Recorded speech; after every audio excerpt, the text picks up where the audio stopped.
We are live. Thank you, Ms. DeGraw. We'll go ahead and call our meeting to order. We want to welcome all of you visitors. It's exciting to have you here. And we will have Ms. Bentley Badness lead us in the pledge. Please join me for the pledge.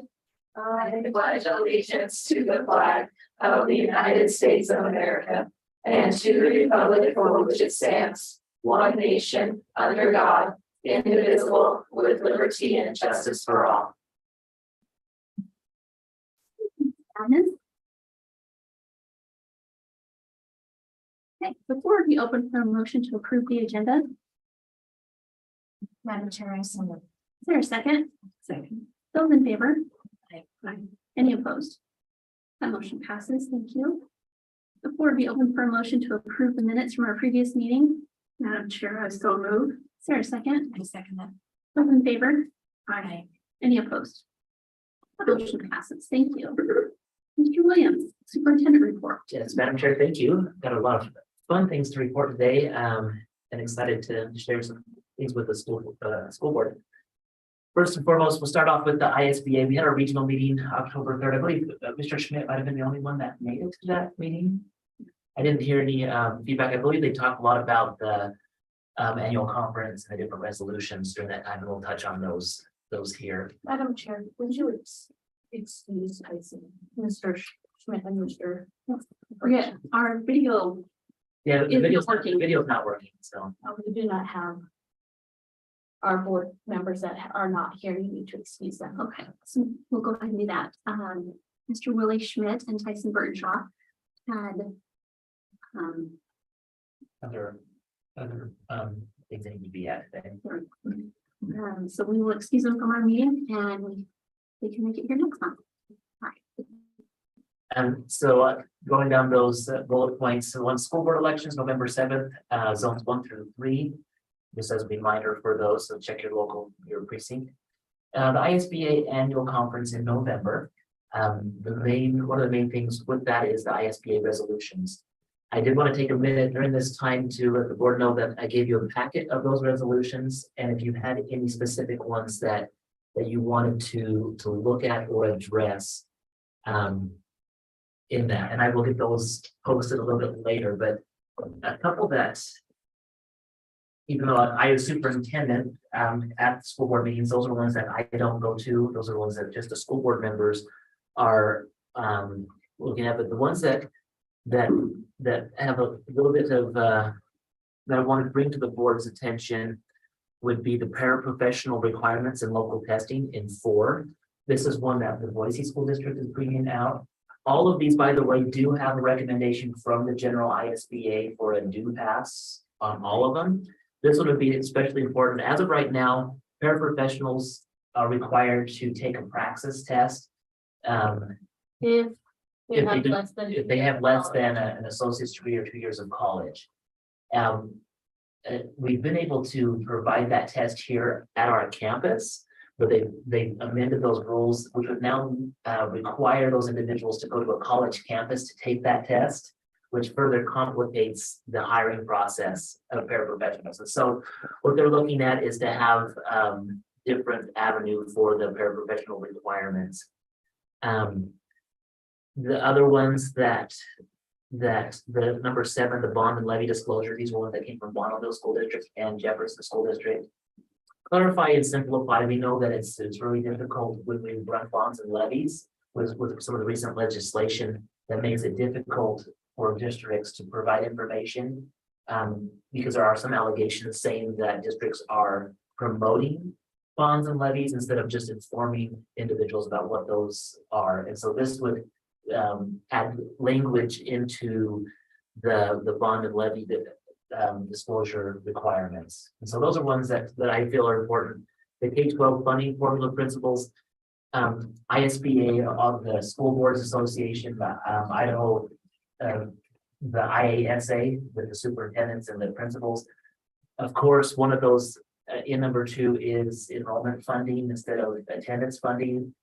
we're not sure how far that will go, but that is something that, again, the ISBA is supporting. So I wanted to give that to you at this time. I don't think we need to go into the details, but those of you that are going to the School Boards Association, you'll have a chance to vote as a district on those as well. Even though the ISBA comes in and has a recommendation to pass, then each school district will have a chance to vote on those. Any questions that you guys have on those, or? Well, just a question on number 2. If everybody or most people are opposed to the funding formula, That's a great, why do we just keep on with it? Why don't they? That do is- voice? that's the one thing is there's a disconnect between some of the current legislatures and the school boards. Like the school districts are adamantly wanting to have funding be based off of enrollment instead of attendance. But for whatever reason, there are legislatures that, I guess their argument would be, why pay schools for things when kids are gone from school? Why do we, but that what they don't, what we've argued over and over, we're still required to follow up with those kids. We're still required to help them through that process. It's not easier for the teacher. To on them. pay our- For your superintendent report, Yeah, did it not go on there? it's not open. Oh, I haven't put that button there. Yes. So isn't it, Yeah, so I don't have that one uploaded on it, but that was just true. I went back to that because we were talking about that, so go with that question. Your question was, how come no one's listening? Right. They wanted that, I don't know. We've had those conversations. didn't they learn anything from COVID? Well, again, I can't, I don't agree with the philosophy because it would be, it's so much more, be able to predict funding and plan a year in advance enrollment allows schools to be able to be better at that. Just seems to me like we're now once again promoting, come to school if you're sick. Yeah, Before and during COVID, don't come to school because you're sick. I know. And now we're back to, I know we have some of our student council members in the audience and again, we don't have our camera on, but I'm sure some of them are going, okay, a couple years ago, you're saying, stay home if you're sick. Now we're saying, please be please here. be here no matter because what. we need you, you know, but we're, I've asked Mrs. Scott and her leadership team to look into ways that we are gonna be able to address this. I know this is an ISBA option, but like I said, the ISBA will support it. Now it just depends on whether the legislatures will listen to them or not. That's where it's at. Good question. Other questions on this? Other than that, those of you that are attending the conference in Boise next month, this will be one of the things that you look at. I wanted to make sure that you school board members had the packet, so you had all the information available. Moving on to the next bullet, I just wanted to highlight a couple of articles in the Jefferson Star and thank Edna Grant for her work from the Jefferson Star in putting these together. The first one was the track and field turf discussion. Just wanted to ask the board, did you have any other comments or anything from that? I thought she did a great job of highlighting our conversation from last board meeting. Really what it comes down to is our current football field has been there for 18 seasons. The life expectancy of those fields are usually around 10 to 12, so we've done a great job of doing that. The technology has improved. We just need to start the conversation of how do we find funding. I do want to report to the board that I have submitted a grant application. Again, we're just in the waiting period for that and exploring other options with other donations. But like we said in our last conversation, it may come back to we may need to propose a way, like come to our community and say, how do we get funding for this? So just again, I've heard a lot of people recognize, at least people that have come, they say, yeah, our turf field, you know, with all of the rubber pellets that are now coming to the top, the synthetic fibers of the grass are all breaking off. And so, and for those parents who are first year grade kids, you know, you do have a lot of little black pellets in your car at home. So it's fun. It's a little treat that we sent home with all the other teams. So are we going to explore possible donations from banks and. We are, we're exploring all of that. Okay. So we're looking at this first funding, grant application. Again, grant applications are one thing that I don't know if we can always rely on. That's why we have to start this conversation. So the other one that the article in the Jefferson Star was on tax relief. A couple of things that I wanted to touch base on that is that the article did come out and say schools are getting this much funding. This is not new funding coming to us. This is funding that we already had coming to it. It's just going to impact the taxpayer differently. So we have our levy, our plant facility, and our bond that's currently being utilized here in our school district. And so the taxpayer here in our community will pay a certain amount for that. But what this $211,000 that she talked about in her article, what that's going to do is the school will still get that $211,000. It just comes from the state and not the local taxpayer. So there will be tax relief to our local group. The scary part about this one is, yes, we should applaud that tax relief because we don't want our patrons to think, oh, you're just taxing us for no good reason. Every penny that we ask for has a reason behind it. And really what will happen is next year, we don't know the amount that's actually going to come in tax relief to the district. And so if we only get 150,000 next year from the state, I'm just throwing out a number, that means that taxes will appear to go up for our local tax patrons. Because you're looking at the individual level and the district's not going to see anything different. It's just where that money comes from. And that's going to be difficult. Because there may be some people come in and say, why are you guys raising my taxes next year? Or that we haven't done anything because it's supposed to be the same, but it appears to have raised because just the way that the state is doing that. I don't know if that makes sense, but that's the way that it looks at. So we still have to go out and do a levy, We will still have to do a levy and then they'll give us relief for some of it. from, yes, so And the taxpayers won't be paying everything they think they'll be paying. correct. But it's gonna adjust where But before would we get that money anyway if we didn't do a levy, and so we wouldn't have to ask? we would, but if, no, it wouldn't. Because it's not enough. It's not new to money. fully Offset. They're not what giving we us see. new money. No, it's not new money, but I mean, if they're gonna give us money that we would have needed from the taxpayers, do we not ask for that full amount from them, or do we? If Do we we still know have how to- much we would get, If we still have to ask them for the full Yeah. amount and then they give them everything. right, But the state has not indicated that every single year you're gonna get this much amount. So typically, if we didn't have a bond, we didn't have a levy or a plant facility. And it was zero, and our taxpayers here had zero local taxes coming to West Jefferson. We would get $211,000 to the district to use how we would want to. Oh, boy. But when you look at that, we have a plant facility levy of 300,000, which we have to buy a school bus. We have to have all of that. The only one that really is involved is the levy, the bond, And the bond. Yeah, and so if you have a bond that you're currently paying down, that money has to go to the bond. So Jefferson School District, for example, does not have a supplemental levy or a plant facility, but they do have several bonds. That 2.5 million that they put in this article goes right to that. Yeah. And so that will take down the taxpayer amount, but it's not gonna be the same next year, so it looks like it's gonna go up.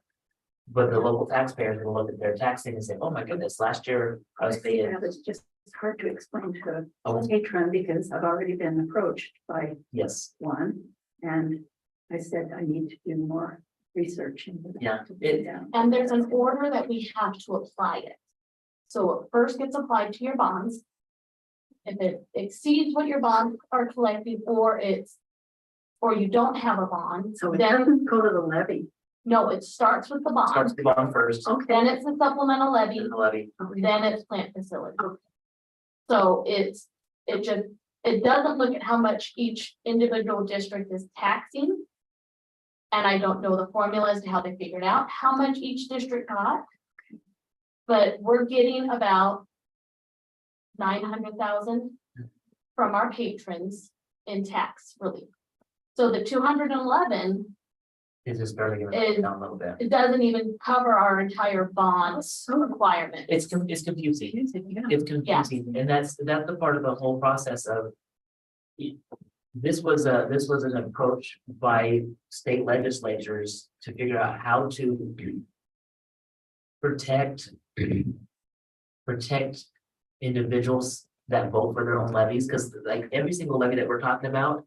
Has been approved by our patrons with almost 70 to 75% approval rating. Yes. So what you're saying is, you have 75% of the people that say, I'm okay with these taxes going to schools because I want to support my local school. I want my schools to have good facilities. I want my kids, the kids that go to school there to have all of that. So we have 75% of our people say, this is what we want. 25% of the people are saying, I don't want any taxes. I don't want to support the school. I don't want to do it. That's their choice. It's the United States of America. They can vote on that. But what happened was the legislature wanted to come in and say, well, let's take down some of those taxes in those high tax districts.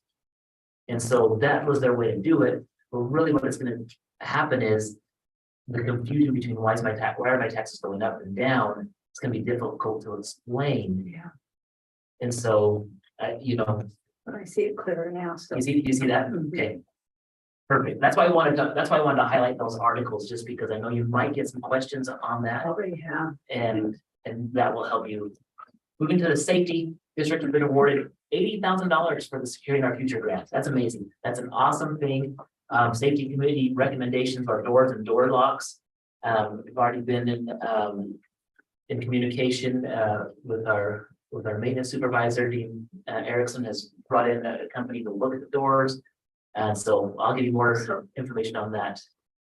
Is that gonna take the whole 80,000 for doors? So doors and blocks, we'll see where it's at. If there are any funds that aren't used, in the grant application, we are able to go in and as a committee, look at other needs and use it for that. Then also we conducted a safety drill here on our West Jefferson campus yesterday. We had a debrief with the Jefferson County Sheriff's Office. Positive feedback. Said our students are doing a great job with that. Again, safety in the schools starts with all of us. We have several things in place. Our CTEL now app, with our approach on mental health, helping kids out with things that they're struggling with. But several things that we identify. Anytime we have a safety drill, we're always going to identify a few things that we can tweak, go one way or another. And so it was positive, and I appreciate the Jefferson County Sheriff's Office coming out with their deputies as well. I did also mention as I mentioned to the staff that as a superintendent that I am a reserve deputy as well. So this was the first time that some students saw me with my vest and service weapon and everything at the school. And some of the kids were asking us, me, Mr. Williams, can come and pull us over and give us tickets. No, not quite. That doesn't work like that. But it is one of the things that I do take seriously, and I work closely with the Jefferson County Sheriff's Office in that. And so I appreciate them and the board allowing me to do that as well. So thank you. We'll go ahead and move into our departments, and we can move our gas food service. I have another grant that they received. Again, this is leftover ESSER funds to help with 16,000 to go towards supply chain assistance grant. So that's an awesome thing. Really appreciate Mrs. Ward. She's always looking for those grants. Does a great job with it.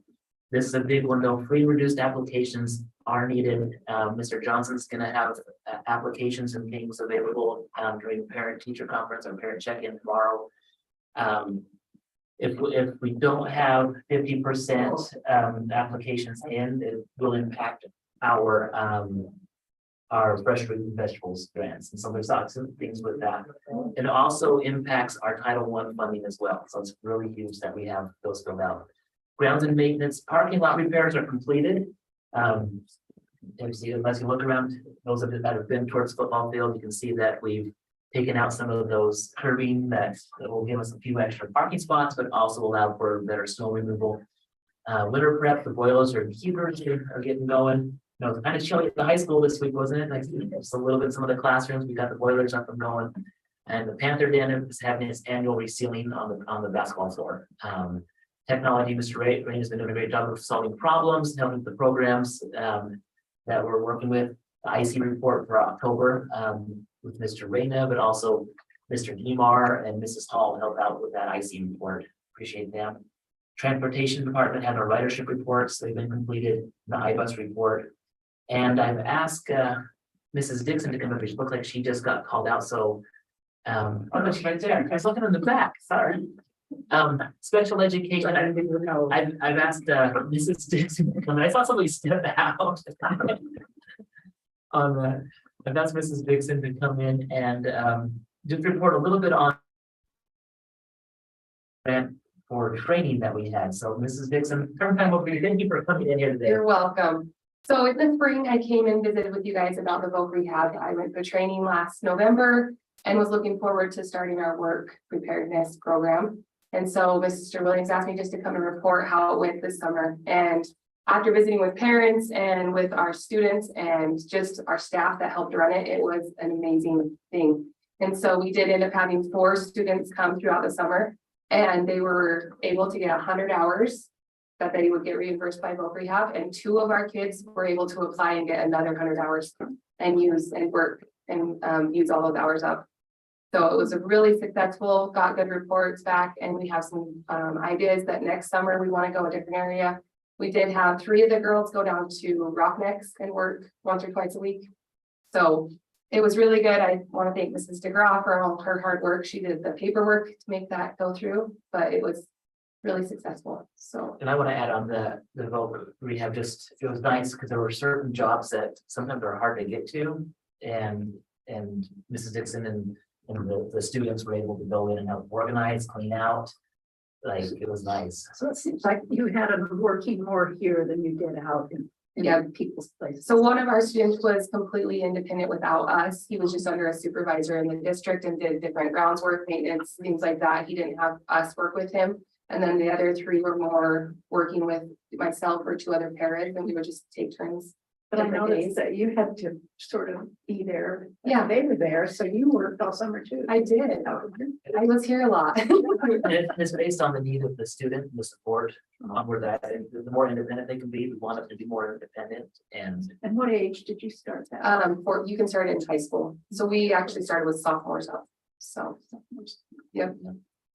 Yeah, so I'm really excited to hopefully continue that. I think that was one thing we really looked at. I feel like our students need to be more prepared when they leave our district with being able to work. And that was some report, like feedback I got from parents. They do it right next. They started out with basic skills like stocking, organizing, cleaning. At the end, they were trying to get ready to be more with the cashiers. So, but it's just a work in progress. I would hopefully like to advance next year and go to a couple different stores out here. Very worthwhile. Yeah, it was really great. And then the next thing is, Mrs. Briggs and I just went to a training last week. We were gone all week and went to Billings, Montana to the MAT training. And the MAT system focuses on building positive relationships, healthy communication skills, and then how to de-escalate if you get to a situation where you have to restrain them. And it was extensive. We were there from 8 to 5 every day and just getting information pounded into us. But we are really excited to start the healthy and positive relationships. We've got a lot of good things that we can bring back. We're going to do a training with our paras in the next couple weeks, and we're also going to see if we can have some of our teachers start to come into these trainings. So Mrs. Briggs and I are now trained. We can train them. So Mrs. Briggs, Abby Briggs. Oh, yeah, she's our preschool special ed teacher. Yes, and so this grant came about from the State Department in response to legislation on restraint and seclusion legislation. And so we will be talking about a little bit later in our policies as we're moving forward with making sure that the district has the appropriate policies. But having having staff that is trained and being able to train others is a part of that, meeting the requirements of that legislation. And so we're moving in the right direction as West Jefferson. I know some people think that when you go to a 4-day training that you're on a vacation, but I know for a fact. It was intense. It was an intense training and all day long. And so thank you, Mrs. Dixon. Any other questions for Mrs. Dixon? Yeah, You have teachers that are interested in being trained. Yes, some of our Gen Ed teachers have reached out to me since we got back and they're like, oh, I definitely want to be trained in this. And it's for it could help all of us. Like, it's like, I looked at my own parenting, I'm like, oh, I can learn some things from this. So it's really good. Discipline. And just how to correct it so you don't escalate. So before you have the big blow ups and the fights and. you know, with the man, I don't even know what it stands for, but some people think it's like with the restraint, that's a whole part of the law, but really, all of this is like 99% of what do you do before you get to that point where things escalate, and so it's the communication and building relationships. And the trust, that was a lot of it, building the trust with your students. So they know you have their back and. Okay. So is this training something that can be done on a teacher workday still Yes, sometime during the school year? Cause there's the two different parts of it, the relationship part and then like the restraints. And right now, we don't really feel like we need to go down that avenue yet, but really the relationship building is a good one. But we did it in 4 days. We think we could do it in 1 day. Oh, so you're talking about you. Yeah. Having somebody come in. no, or she is. you got trained now to be- Yeah, she has a trainer now. Yeah. And so I've asked Mrs. Dixon to reach out to Mrs. Scott and Mr. Johnson and schedule time for the professional development days. Sorry, Those professional development days are turning out to be. you like those, don't you? Especially when they have to come back for another day of work. Friday. So perfect. Other questions for Mrs. Dixon? All right, hey, thank you, Mrs. Dixon. All right, we'll keep rolling along here. This whole next section, those that are listening, if you go into our West Jefferson School District app, all of this information, Mrs. Hall does a great job of putting all of this. All this information is also on our Facebook page. I don't have all the pictures on this one. But go to that app, get that downloaded, you'll be able to get You know that. what I'd like to have on there What's that? is if, when they play a game, I'd like to say who won. Yes, so that's one area, we're working with the app developers. Who won the game. We can probably figure out a way to do that. Yeah. Okay, Really, right after the game too, or close after, so that okay. I can just look at that and see. Oh, Because there's a spot on there that does say athletics, but it had some issues with how it was ordered, so we've kind of abandoned that. But I think we could go to the posts and start doing their that job of would that. really be nice. Good suggestion. If someone has a problem with the WestJ app, who do they need to talk to? Mr. Green. That's right. Yeah, and they can come in here to the school district building. Come ask Julie, we'll find them. We'll help them figure that out. Sometimes it's as simple as it's not really the apps. I don't want to say the apps issue. It might be the settings on your own personal phone. And we're happy, Your account, and getting your account set up. to help out with that. And so that would be something that if you have parents say, oh, I can't find this, but if the app, once it's set up and working, it works really great. Okay, I'm going to skip a lot of these and I'm going to ask our student council members that have come here. I'm sure they're excited to get back to school. Do you want me to keep going? You want to go? Okay. Ben's ready. Bentley. They're bored. Meeting. It's a board meeting. Yeah. But I've asked our student council to come in and report on the first quarter of things. And so we've invited Bentley Lounsbury, Ryan DeGraw and Bentley Vadnais to come in. And thank you guys for being here. And I'll just turn the time over to you guys, share what you want, and then the board will have a chance to ask you some questions. I'm good, thank you. So this is our student leadership report as of the first quarter to today.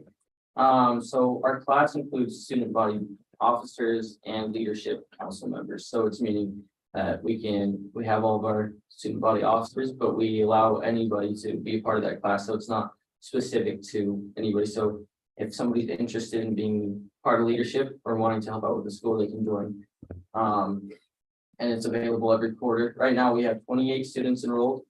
Our motto for leadership is do, serve, lead, and our theme for this year is vision. So at the beginning of this quarter, we got together and we wanted to see what the vision for other kids were.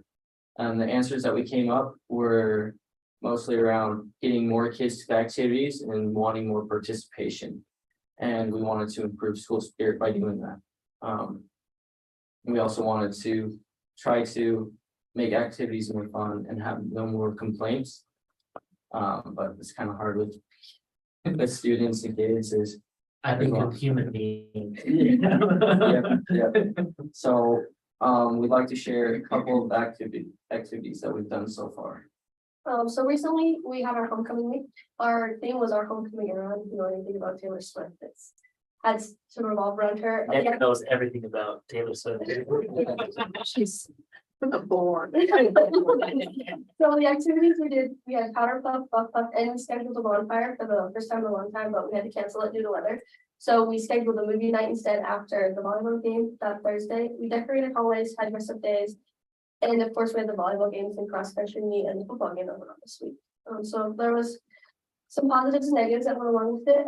There were a couple of people that complained about how we did things different, mainly the powder puff games, how we did that different. But I personally thought it went well, so. There was a good dance, and then we had a lot more people involved with powder puff with the way we did it. Instead of less people, it was more involved everyone. The hallways turned out great, and we learned that there are a lot of right ways to do things. Like we learned a lot from doing it different. People who did get involved said they did have a lot of fun. And we also had to learn that we can change direction when weather and stuff happens. Like we don't have to have a plan. Like there's always different ways to do stuff. We had 2 movie nights so far. Movie nights are when movies are put on after games in the auditoriums. Each time we've had over 60 kids there, and that one night we had movie instead of bonfire due to weather. And we had donuts there and everyone shared. Con for that, not really any. Movies are great. Pros Was that in the auditorium in then? the auditorium. With the background screen, so I'm just gonna put a plug for the bond. So that, you know, that awesome screen that we have on the back, it's not just used for the. Oh, I was thinking maybe it was in the gymnasium. No, it's the auditorium, Really? and so you was the place where they have the big Oh, yeah. projector and the screen on that, so cool thing, like, Very so thank you for the patrons, pass the Very phone, good. it's awesome.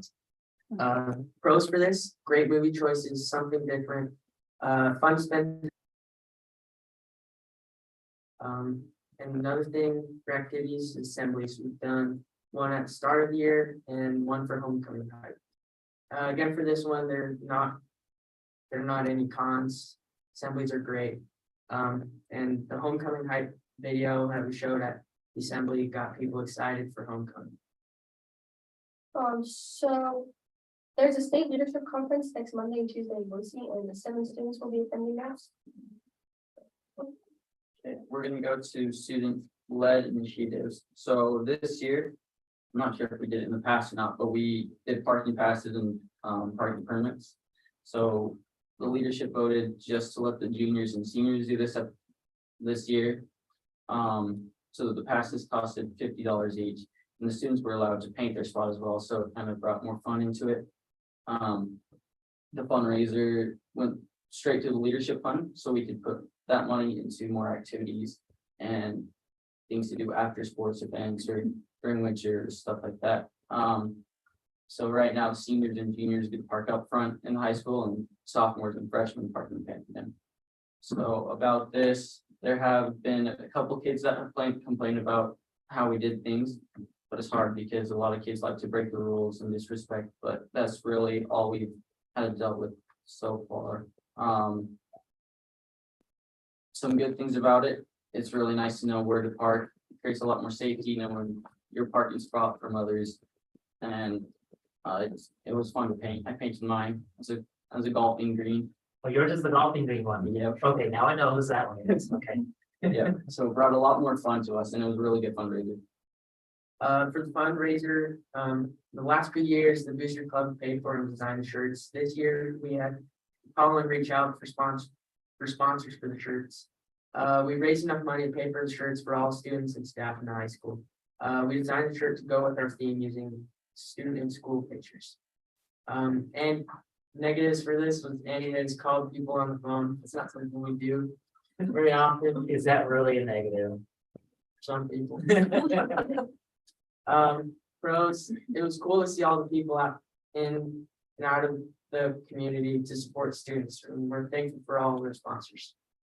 In closing, we'd just like to thank you for letting us come today. We appreciate the chance to tell you what we've been working in and out of class. It's been cool to take ownership of things, and we're really proud of what we've worked on. Awesome. Questions? Yeah. Yes, on that parking that you're talking about, did the sophomores have to pay for their parking in the back, or did they No. just? No, Do they the have sophomores to and find a freshmen can spot? park. They just find a spot. Mhm. Yep. So just, and how many kids participated? How much money did you raise from that union? And 54 parking spots. 54 parking spots. Really, that many that were bought? There's 54 total and 50 were purchased. There's 4 that are still up that we're trying to decide how to open it. 50 and 50. Wow, So that's 2,500. that is. It goes right, and the thing is, it goes right back into the student. And that's what you bought the shirts with? No, we reach out to other people. We have sponsors for the homecoming. Yeah. But this goes to different, it helped pay for some of the homecoming activities. It helped pay for Winterfest. We're gonna be doing some fun activities. The dances, Dances. it's a great. I think it's, the thing I like about this process, because as superintendent, I've been asked about, hey, we need to do student parking or this or that. It's a nightmare to try to set up procedures that people follow or don't follow.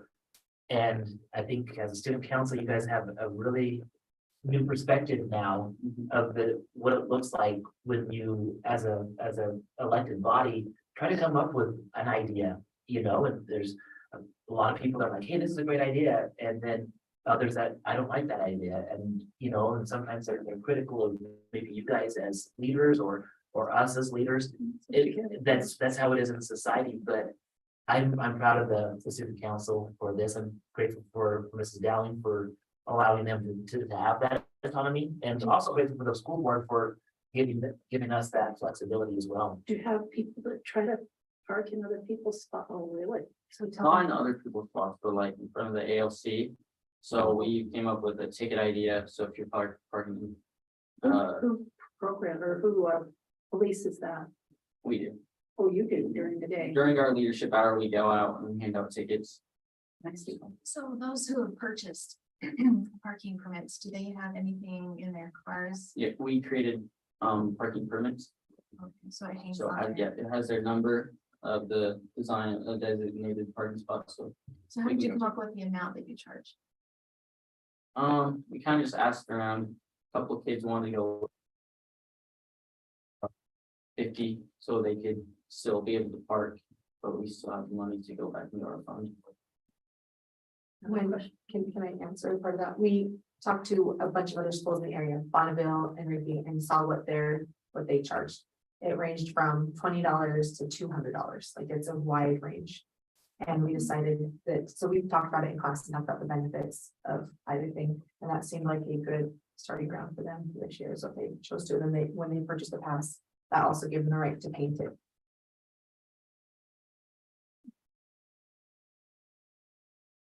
Oh, I have another question.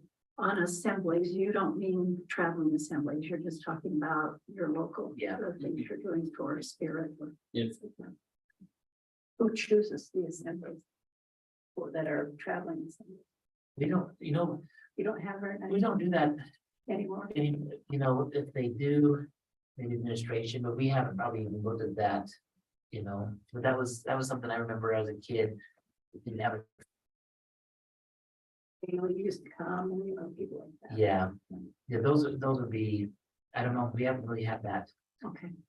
But that would be something that this group right here, the student council, would be the one that would. Do you choose good movies that everybody can watch? Oh, absolutely, that is school appropriate. Yeah, what we've done so far is like sports movies, like we did a football one, and then we watched the Farmers USA, which is a cross country movie. So, So you all are in the leadership class, are you also officers? And you can look all day long. I believe that Bentley is the student body vice president, and Bentley Lounsbury is the student body vice president. Bentley, that is, you and Brian are both like class advisors or what is it? Yeah, we're just like a Leadership Council. Leadership Council is called. Which is awesome. Thank you guys. Thank you guys for being involved. We need more people like this. And so what a great group of individuals. So thank you. Appreciate you guys coming. Thank you, Mrs. Dowling. Thank you. You guys are welcome to stay if you want to get out of class, right? For the They barely just consider. Oh, you guys like class. That was like maybe. All right. What a We good, kind of jumped around in the report. what a great group of kids. So. Really fun. So quickly on this, other we'll go through, schools have our parent check-in tomorrow, Jefferson County lunch with a cop was yesterday, so many fun things going on. Ethne Schaefer represented West Day at the DYW, she earned 2 scholarships. CJ Day is the Western National Archery Shooter of the Year. Like, we've got some awesome kids here at West Jefferson, fun things going on. That is Mrs. Day's daughter. Junior high girls basketball has started. They've off to a good start. Junior high wrestling, the first one yesterday. The FFA goat roping fundraiser was yesterday. I missed that because I was at the wrestling tournament. And so I did actually rope 1 goat last year, lost a lot of other money. High school field trips, or excuse me, high school is having college week this week, and they have an application help, decoration contest. Field trips are fly tying class. Went to salmon, geology class, went to Meadow Lake. Book fair at the Territon Elementary, PTO putting that on, and we have a federal programs on it. Doesn't that sound like fun? Everything else like really fun. We just have the federal programs on it, and that will be here at the beginning of November. Our student council, we just had them come in, and then just like to highlight our fall athletics. Football, our last game is this Friday at Firth, and our volleyball just completed their district tournament. I really appreciate our coaches, all the time they put into that. And then cross country, Bella Spencer was first place individual, and she qualified to go to state, and then older brother Daniel was 10th place, but also a state qualifier. So those two will represent West Jefferson. And then this is the news that really like the ice cherry on the top right here. Our boys cross country team is the 2003 state academic champion for the group.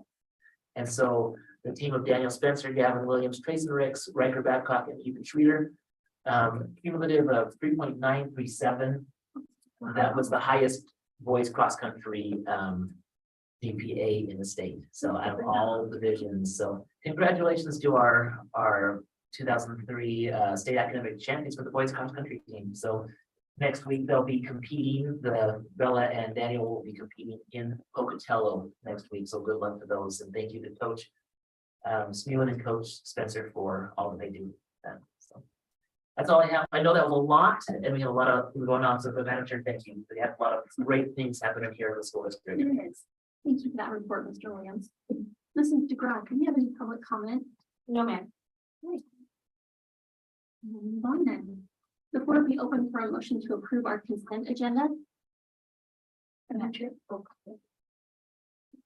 Madam Chair, I so moved. Is there a second? I second. Those in favor? Aye. Any opposed? That motion passes. Thank you. The next action item, we had our financial audit. Yeah. Completed. I'm sure we had Rudden Company, who's done our audit for as long as I've been superintendent. And we've invited, it's usually Scott Bond, but Scott's not here today. Stacy Lemon. So we have Stacy Lemon, yeah, we have Stacy that's here. So Stacy, you're welcome to come up. You're welcome to sit down up here. We're not on camera. So you can sit down if you'd like to and go over.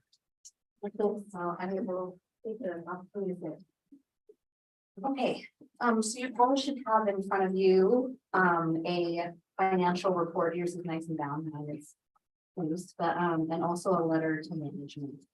This letter is just our opportunity to communicate any items that we came across during the audit that we feel like we should be made aware of, even if they didn't necessarily cause problems for our audit. And I will go over that at the last, because some of it will go over as we go through the book, and I'll try not to make it super long. Just have lots to discuss. So if you turn to page 1 of your report, in the bound copy, this is our independent auditor report. And we state an opinion on all of the funds and the governmental financial statements as a whole, and say whether we have An unmodified opinion would basically be a clean opinion. That we don't have any issues with it. We feel like the financial statements are not misstated in any way. We do have a qualification on the governmental activities, which is all of the funds put together, and then it also includes long-term liabilities and fixed assets, which the fund financial statements do not. And the only reason that we have qualified that opinion is that technically the district is required to get an actuarial report done every 3 years to measure the liability of their post-employment benefits plan for medical insurance. And we don't do that. But of the 5 districts that we do the audit for, 4 of them have the same issue. So it's very common that it's expensive to get this report. So, And I'm not, and with our board members, remember, we did talk about this more in depth last year during this audit. And what it basically is there's a requirement for the audit personnel to make sure they decide whether it's qualified or unmodified, but it's not a state mandated law for us as a district to have it. it doesn't really affect the state. It's not going to affect anything when you submit it to the state. The only thing that it really affects for our purposes is when we do the single audit over your federal programs, it increases the amount that we have to test when we do that single audit. So if the board ever wanted to look into that, to move that from qualified to unmodified, that's something that we could talk about in other board meetings. Last year, the board voted The board voted last year to to not. not do it because it would have cost us $5,000. Yeah, it's usually $5,000 or $6,000. So the amount that most of the districts have decided that the benefit that they receive from that is not worth the cost to the districts. And like I said, most of the other districts that we audit have made that same decision. So. But we still like to point it out, and everything else, all the funds individually have unmodified opinions on them. So let's look at the first part of the financial statement. So skip straight to page 20, which is our fund financial statements. And this, they could be facing pages for you that show all of the major funds that that the district had, and then one column for all of the other governmental funds added up together. In the back, there's a schedule that shows these funds individually.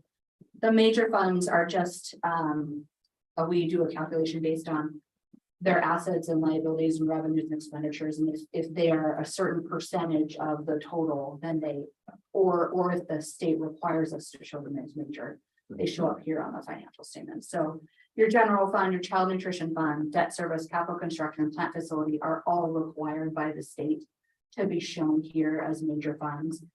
The ESSER 3 fund is on this page because of the level of revenues and expenditures that you had during the year.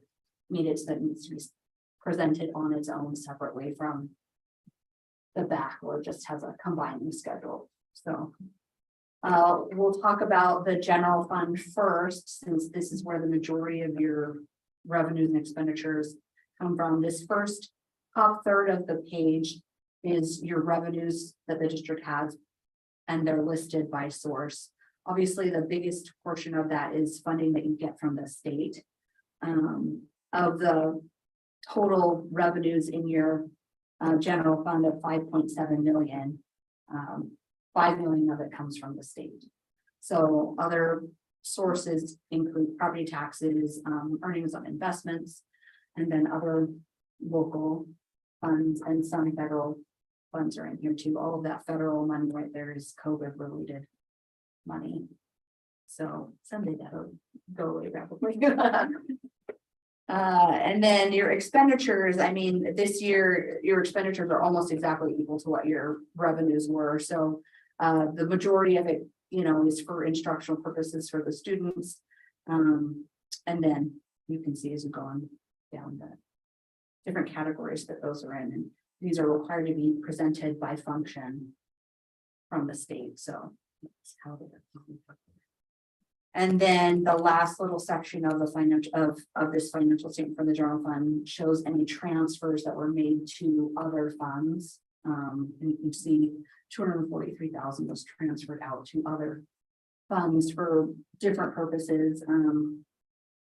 Two of the transfers are required transfers by the state to the Child Nutrition Fund and the Plant Facility Fund. For bus depreciation and to cover the FICA amount on the salaries for child nutrition. And then most of the other transfers were to cover deficits in other programs, so. If you want to look at the detail, I will go over that like at the, it's in the notes too, so. So moving to the right, your child nutrition fund. Oh, and so the total fund balance of the general fund decreased by 200,000 during the year, but you still have 608,000 at the end of the year in the general fund that we used for future expenditures next year, which is really only about a month of cushion. So it looks to the public a lot of time like the district has all this money that's just sitting out there, but it You really think is. that's just a month? Well, I mean, if you look, so $5.7 million of expenditures for the year. You divide that by 12, that's about a month of expenditures for just the general fund. For 3? It depends on, the board doesn't have a specific policy about like a minimum fund balance that the general fund has to have. Some districts do, so just, yeah. And of course, obviously that would be if you had no revenue coming in from anywhere else. That would be a month of expenditure, so it's not likely to happen, hopefully. The child nutrition fund at the end of the year has about a $200,000 balance. The debt service fund, which is used to accumulate resources to pay future bond payments, has $300,000. The capital projects fund still has about $600,000 of it. I know that a lot of that has already been spent in the current fiscal year because these financial statements are as of June 30th. And then if there's anything left over, it will probably be transferred into the general fund for use there. And the plant facility fund is used to accumulate resources for repairs and buses and things like that. So that has about $600,000 in it as well. The ESSER 3 fund doesn't have a fund balance at the end of the year. Most of the federal programs don't have a fund balance because they're reimbursement basis. So you spend it, you ask for money back, you know, so there's never an excess or a deficit in those funds. And if one line item that I want to bring to light is this capital outlay expenditure during the year. Those are all, it is all the money that you spent during the year on big fixed asset purchases, equipment. Most of it, all the amount that's in the ESSER 3 fund is all the speaker system that you purchased. And I know a vehicle was purchased and then the roof on the high school and bleachers as well. So that's the majority of what that all is. So does anybody have questions before we move on? All right, so I'll talk about just some of the notes to the financial statements that could be of interest, page 30. We always like to point out if the district has deposits in excess of amounts that are insured by federal deposit insurance. Right now, the district does have about $300,000, $330,000 of deposits that are not insured. This is pretty common though for all of our districts. So again, it's just in our current economy, it's not really a big issue. If we were more unstable, it might be more of a problem to consider. And the only way to get rid of that would be to deposit amounts in different banks instead of just all in like one particular. And I mean, the country is pretty unstable right Well, it depends on how. now. But this money evidently has been for very long, right? It's moving. Yes, I mean, it's moving in and out all the time, but you pretty much always have That much. that much about. So it's too bad we don't have 2 banks in the city. Yeah, I mean, it depends on how big of a risk you consider that. Whether a bank is gonna fail or something, so. If this were 2008, I'd be a little more concerned than right now, but it's, yeah. But we like to put it out so that You have other districts that have, every other district pretty much has. they have this, but do they look at trying to diversify to other banks or? So, I mean, the two ways that you can do it is diversify to other banks, or you always. You just push all the extra like into your state investment pool fund. So, I mean, But when you have big bills, you have to keep that money. right, exactly. It's kind of difficult to, It wasn't that long ago that we received a letter in the mail from our bank saying, we're stable. You're hearing a lot about banks failing, but we're stable.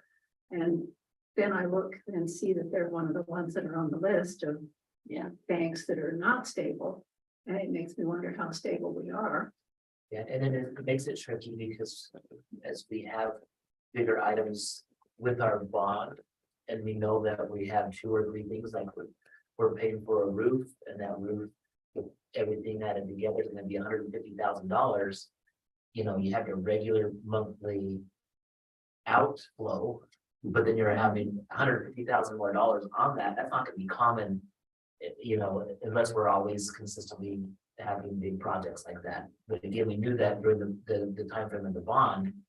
You know, we still have another year where projects are gonna be taking place. well, yeah, there's a balance that takes place, you know, the risk versus the.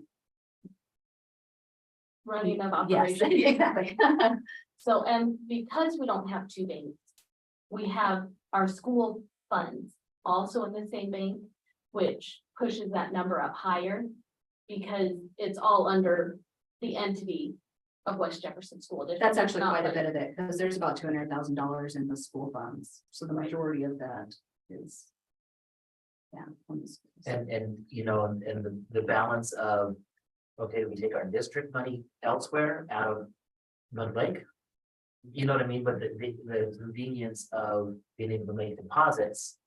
You know, that would, every time we have a game and then we have gate, now we have money in cash sitting here that we can't deposit till we go, you know, that it's just the convenience of having it here, so it's just. Good question, but again, as we sat down with Scott and had these conversations over the last couple of years. It's. Okay. It's important to know, we know that there's a risk, but I don't know. Yeah, that there's necessarily, that the risk outweighs, the convenience. Page 33. This is one note that I wanted to talk about only because it's new this year. There's a new governmental standard that the district had to implement this year relating to any subscription-based information technology arrangements, is what they call it. So basically, this is all of any contracts that you have for software or like internet services or anything like that, that are over a year. And that you pay upfront or you have an annual cost for, but you're locked into it for a certain period of. That we record an asset for our continued, our right to use that in the future for however many years it is, and they place a valuation on that, and then a liability for any future payments that you have under your contract. So the net effect on your government-wide statements is not usually a lot because the asset is very similar to the liability for it, but it just gives more information to the user about what kind of future commitments the district has for any software or anything like that. The district right now only has 4 contracts like that. Most of them are for curriculum software. We could have been more descriptive in the financial statements, but we decided to just put that. I'm sure if you wanted to know exactly what they were, that you can. I remember approving them. Well, some of them I knew were entered into a couple years ago, so those, 3 of them started in 2021, so. I know one of them is Power School, and you don't really have a choice about it. So that note has a lot of information about those future payments and the liability in relation to those and everything like that, so. Let's go to page 48. We are required in our financial, our notes to the financial statements to disclose, or you are required, we should say. To disclose any funds that have expenditures exceeding the budgeted amounts. And this year there are 6 funds that exceed the budget. I know the driver's education fund was a result of having to refund some money to the state, so I mean, that's why that one is over, but. You remember that one? So that they paid us, They paid us Jefferson School District's Yeah. driver's ed, so so then, Yeah. and it wasn't for like 7 months, I think, It was- that they then realized they had sent us the wrong amount. I wanted to do that. And I didn't realize that even though it washed, that I still had to put that in as an expenditure amount. Oh, so- If that makes sense. so the Yeah. state sent it to us Yes, in error, and so as we did that, so that shows up, so. And then the other funds, is I just didn't estimate high enough that that's what we would spend in the month of June.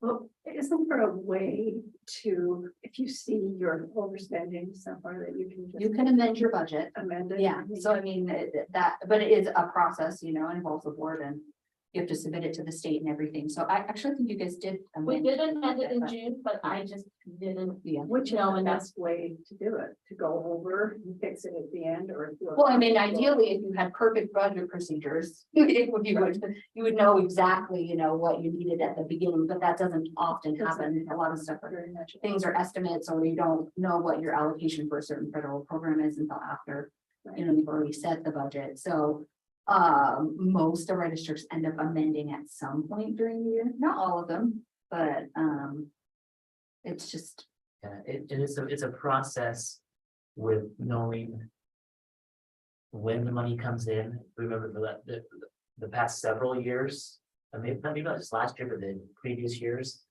we had requirements to have our budget out even before the legislature gave us our final numbers, you don't even know, you know. you know, and then also changing from enrollment down to ADA, going back to that, all of those things complicate this idea. And remember, budgets are, and if we haven't learned anything, budgets aren't actual money, budgets are the best estimated guess that you can have with that, and so sometimes they'll go over and. Do other districts end up with the same issue? Yes, I mean, all of our districts have, I don't think we have any that aren't, that don't have any that are over budget. Anywhere from 1 to 7 or 8 that are over budget, so.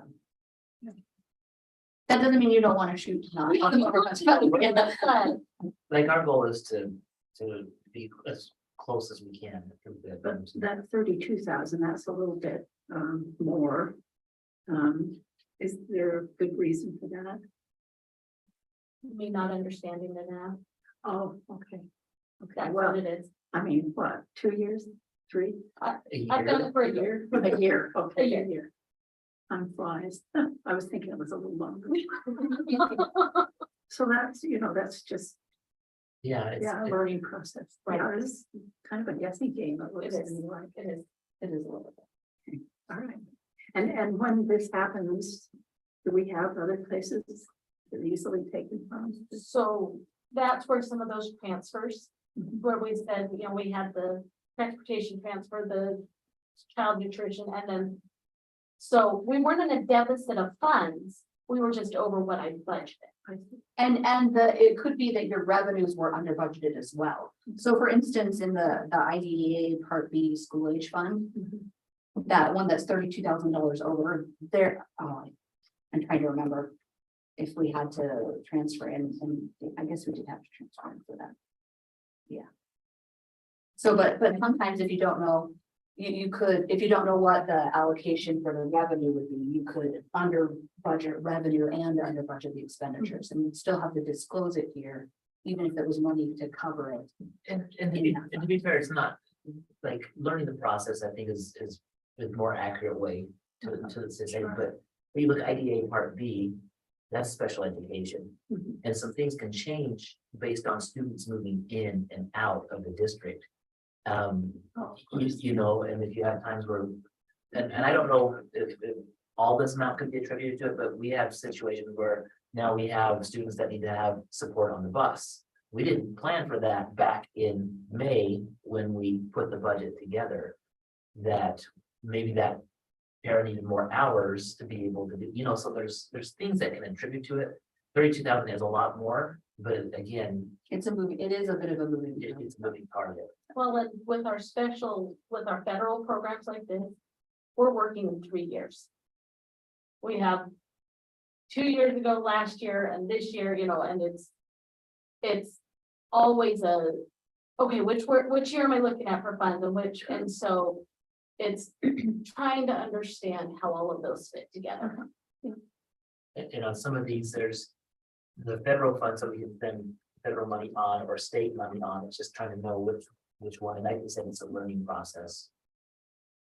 And that's why we have these audits, so we can come in and we can fine tune it and. This is great, yeah. Good job. Okay, so that's that one. The next page 50. That's the detail of those transfers that we were putting about. So the child nutrition fund and plant facility fund, those are required by the state, so you don't really have any choice about those. Most of the other ones in the non-major funds were to cover deficits, so. And the public school technology, that looks like a really big deficit, but that kind of just depends on like where you choose to record those expenditures. Some people record them all in the general fund. And we actually budgeted to transfer more than that. But we make the choice to wait until the audit. So that we know how much we actually have to transfer. I see. So in that fund right now, there's no carryover balance to the next year. It's just. Then the very next page, page 51, is a summary of all of the funds that have balances in them at the end of the year. And if those balances are restricted for anything, so this first section, all of these funds, the balances at the end of the year are restricted by law to be used for specific purposes. Whether it be child nutrition, debt service, plant facilities, student activities. So the debt service, just as a note, that our payment for the bond came out at the end of August. So these were our funds sitting in here waiting to be paid. Yeah, they're not accumulating and Right. increasing every year. Right. And It's just, plant facility, we have a bus on order. And so that's higher than we normally have it, but it's simply because we have a bus on order that we have to pay for. and then the next section, the capital projects or capital construction fund, all of that balance is committed by the board for projects for the next couple of years. So, and the general fund balance is to be used for whatever you guys need. So, page 70. This is what I was talking about before, that column that we have that says it's just a sum of all the other governmental funds. Well, this is the detail of all of those funds. 70. 70. Yeah, so if you have any interest in that, the first 2 pages are all of your local and state funded programs. And then the pages after that are all the federal programs. And like I had mentioned before, the federal programs don't usually carry a fund balance forward from year to year because they're on a reimbursement basis. You spend it and then you get the money back. So that is all of that. Unless anybody has any questions about. Okay, the last thing that I want to look at really quick, just in case it's of any interest, is page 77. And that is our schedule of expenditures and federal awards with a CPAP. So as a result of our single audit, which is our audit of the federal programs, this is just a summary of what was received and spent during the year in those federal programs. Right now, it looks like the expenditures are a lot more than what they received in cash. But the district has a lot of receivables at the end of the year for those expenditures that they just haven't received yet. So the revenues column is on a cash basis, what we actually received in cash for the year. And that is all I have, unless anybody has any questions. A little more detail. All right, well, we appreciate all the help we were given by Carrie and Shane. I do a lot of the back end work on the audit and. Carrie's very. Carrie did a great job. This is a lot, Harry. Stuff my nightmares are made of. So thank you. for all that you do. It's been in my nightmares too. Oh, bad. No, this is awesome. First word, awesome. Yeah. Are thankful for the opportunity to perform your audit every year. We love coming here and getting to know all the people.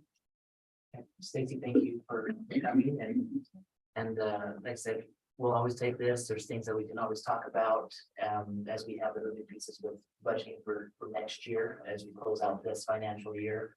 Definitely, we have, you know, the legislative session coming up, how our schools going to be funded, what's our average daily attendance going to be? You know, those are things that we'll keep a close eye on and have to make decisions based on where we're at with those pieces, but we appreciate your help. So thank you.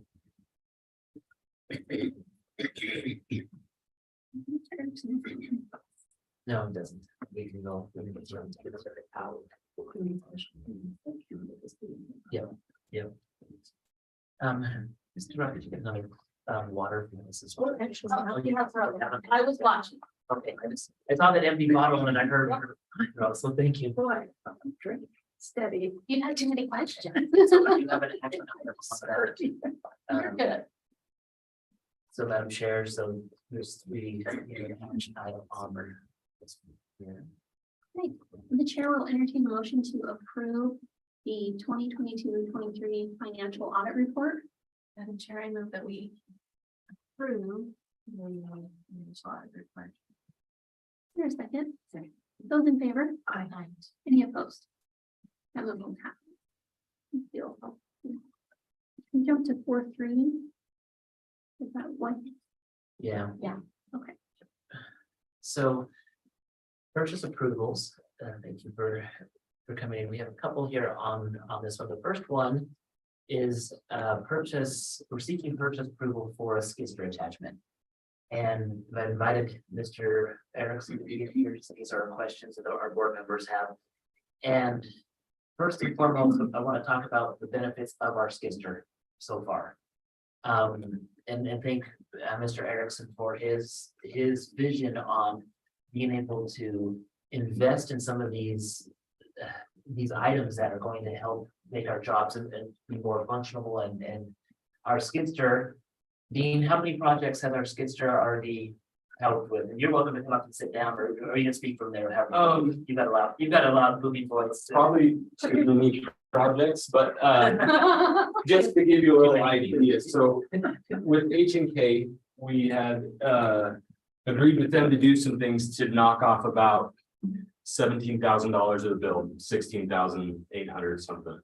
H&K. So H&K is They're the ones who did all the asphalt. they're the company that came in to fix the projects. And so because we had skid steer and we were able to pull up the concrete ourselves and do that kind of stuff ourselves, we saved about $17,000 right off the gate. Was that on that $59,000 bill we just paid? No, well, it would have been if we hadn't agreed to do that. It would have been So it would have been 17,000 It more. would have been 17,000 more. Okay, gotcha. So we agreed to take care of that stuff to lessen the bill 17 grand. So that's half of what we paid for the skid steer in that one project. It's been beneficial up a Hamer. It's going to continue to be beneficial down the road, depending on what we're doing with coal and either getting out of it or doing it ourselves. It's going to be beneficial there, but we purchased some of the implements that we've been able to find relatively reasonably. And some of those implements that you're looking at or have purchased, some are the brush cleaner. Yeah, so we bought that for like $2,300 brand new. And we bought a trencher for $1,300 brand new. And so just watching where they're at and different things for a long time. We found some deals on that stuff. That trencher is going to allow us to essentially put underground sprinklers in on the whole property ourselves and Next summer. not have to hand move pipe and that kind of stuff. So And all of these have been funded by the plant facility. Yeah, Fine. so the ones that come to the board are ones that exceed the maximum. But the thing about the skid steer with the 17,000 we already saved. It's so nice to be able to not have to say, we need to run a town and rent, or we need to call a local farmer, They borrow. beg, borrow. That's not the right way to run a business. And so just from the superintendent standpoint, from being able to see what our maintenance department's been able to do, we're putting these to great use. And that leads us into this one here. One of the things that Mr. Anderson came and asked about is, what about a snow blower? You know, something to help with snow removal, lessen the time of hand shoveling, allowing better use of different use of our employees. And so can you tell us about what you found here? So- on this? Before you start, didn't we talk about snow removal already with this? Didn't we have, yeah, We talked about getting this. but we haven't bought any. Correct. no, we haven't bought anything and that's kind of why I want to talk about it. So it's a little bit more money than what we were wanting. Yeah. But if we're to buy a traditional snow blower, you're looking at about anywhere from $7,000 to $10,000 per skid steer. This one, they're wanting 14, but with what it does for us, I don't know how we don't buy this particular snow blower. So it's a muskox snow blower, and the You difference. stopped sharing your screen. Oh, it did work. No. The difference between it and other snow blowers is it has the ability to back drag and snow blow at the same time. Skip the app. So Oh, yeah, nice. there's a little demonstration video that they sent us on this. I You I don't know if I want sound. There's not, It the sound doesn't just matter. music. You can get right into buildings within about an inch and a half of deals. So places like on this property, just to be aware, so last year. We had several times where we had to hand shovel 6-7 foot drifts out of the high school entranceway, the Hamer entranceway. The Art room. art room there by Miss Schweeder's class. There's no real way to do it but shovel it out, and it takes a long time. It's backbreaking. This thing with this extra feature allows us to be able to get in close to our buildings, blow snow out, and then back drag it clean, essentially. So it gives us just a little bit more option for what we're doing. There's nothing else out there like this company. They do have a few left that they built this year. They've got one set aside for us if we can agree on it, essentially. But essentially for me, a lot of this, like I hand shoveled Hamer twice last year by myself. And it took, I don't know, 6-7 hours to get their front entranceway uncovered.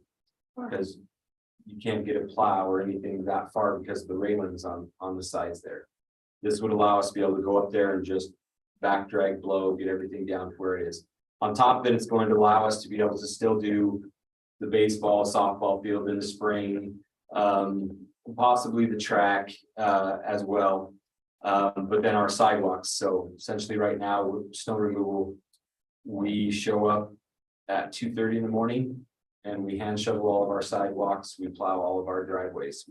The skid steer, and with this, we're hoping to change that so that we hopefully can show up at 4 in the morning instead of 2:30. Wait a minute, if you start at 2 o'clock in the morning, does that leave you any time left to work? No, and that's one of our problems in the winter, between snow removal and coal.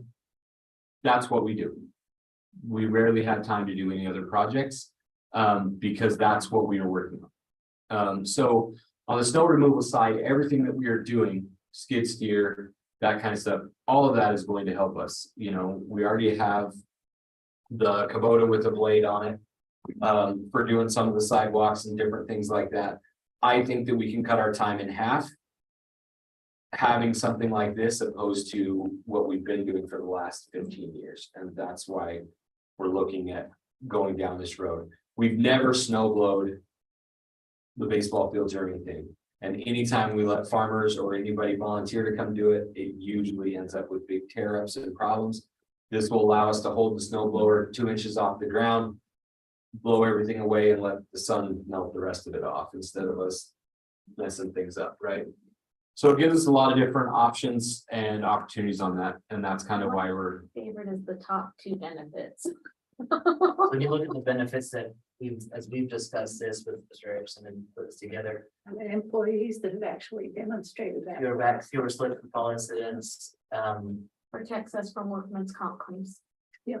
and so really when we're coming to this, we initially were thinking a regular snow blower for 7,000 to 8,000. Or this one here that allows you to do the back drag to get into those areas, and so. We know it's a little bit more, when you look at the funding. The plant facilities, capital objects, That fund currently has a $20,000 budget. and so we do have a place where that can go. And again, That fund has $20,000 budgeted it's that we're budget, gonna pull it from. yeah, Is that, I mean, are you saying that's all there is? No, in that specific fund, the plant facilities BA, which is board approved capital objects grounds. That specific line item in our budget has a $20,000 budget on it.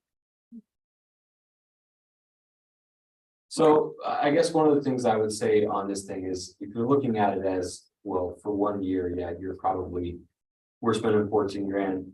But the fact of the matter is, you're looking at using this thing for 10, 20 years down the road every winter. In 3 winters, you probably have it paid off, based on time, back injuries, all that other stuff. We already have enough shoveling with coal to have to be doing shoveling with snow too, is, I think, stretching that limit on, workman's comp and different things like that. I think if you were to look at our workman's comp over the last 5 years, there'd be enough money there that we could have switched our boilers, with that money there. So where do you store? The attachments. Yeah, where are you storing all of these? Um, So they're not out So outside? we're currently, you may have seen, but. And we should probably talk about this just so if you guys ever get asked by anybody. You kind of know, this year we were kind of looking at doing all the coal delivery ourselves. So we've been using the skid steer to level out some spots in the bus barn corners and taking on this concrete that we pulled from these projects and making a slab for coal to sit. We decided, because I'm new and I've never ran the boilers without Larry here, that it would be good to just have Lane do it 1 more year. But we put some things in place that weren't in place before, like scaling our coal. When he brings it to our building, he has to have a scale receipt, which they haven't done for years since the previous company. So we put some things in place. They're gonna do it this year and we're kind of holding off on that. But the white barn that's kind of right there as you walk in, that's pretty much where maintenance stores stuff, but it hasn't been organized or done right. I don't know for how long, since I've been here. So it just ends up getting stuff chucked in it. We're gonna take the part that's covered, we're gonna turn it into kind of a lumber rack, lumber storage, so that we have lumber here on hand, stays there all the time. And then the other stuff, we've got 4 or 5 push lawnmowers that no one can tell me whether they work, operate, or what, so we're gonna have Ben go through them. See if they're any good, if they're not any good, we'll get rid of them, and then we'll start using those bays. And the same with like our trailers and stuff. We'll be able to back trailers into those bays, hopefully. Which makes it easier, like for loading skid steers in the winter, if you don't have ice on the wood and stuff. So that's kind of the deal there. There will be some other things. The skid steer may be parked out here most of the time, just out in the new stuff that maybe its parking spot. But the implements and stuff like that, we have places to put them that are not here on site. They're not going to be eyesores or. do you think did that answer your question? Yeah. Do you think we need to look into building more lean-tos or anything like that in the future? Like, Maybe down the road. I wouldn't think it would be something we'd have to look into in this year's budget. You know, half the farmers that have skid steers, they just sit out all winter. So I would just like to see that if we're making a significant investment in equipment, that it's maintained so that way you don't have cracked seats and all the other things. Oh, and If you're buying stuff like this, I'd like to know that everyone who's going to be using it has been properly trained on the use of it, so that we don't have damaged curbs and sidewalks. well, and to be honest, when it comes to the skid steer in the winter, more than likely, the skid steer is gonna be operated by me. And my plow truck will be operated by one of the other maintenance people. Just because it's a little bit more technical. To operate, I've operated them for years. Most of them are pretty new to it, so. But yeah, so the nice thing is our skid steer is enclosed.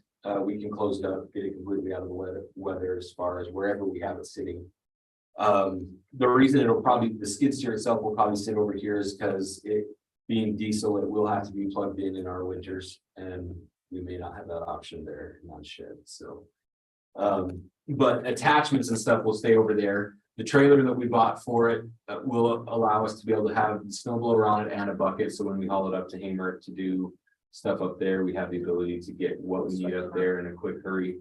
We bought a very low maintenance trailer so that anybody can by themselves load on and off it. The way we were doing it before out of the dump trailer, you have to have 2, sometimes 3 guys to just, because you can't see your ramps coming out of it. And so they have to adjust ramps and make sure that they're where your tires are. This is just the tilt deck up and off. So makes it pretty easy for any of our maintenance crew to be able to go to Hamer with it if they need to, but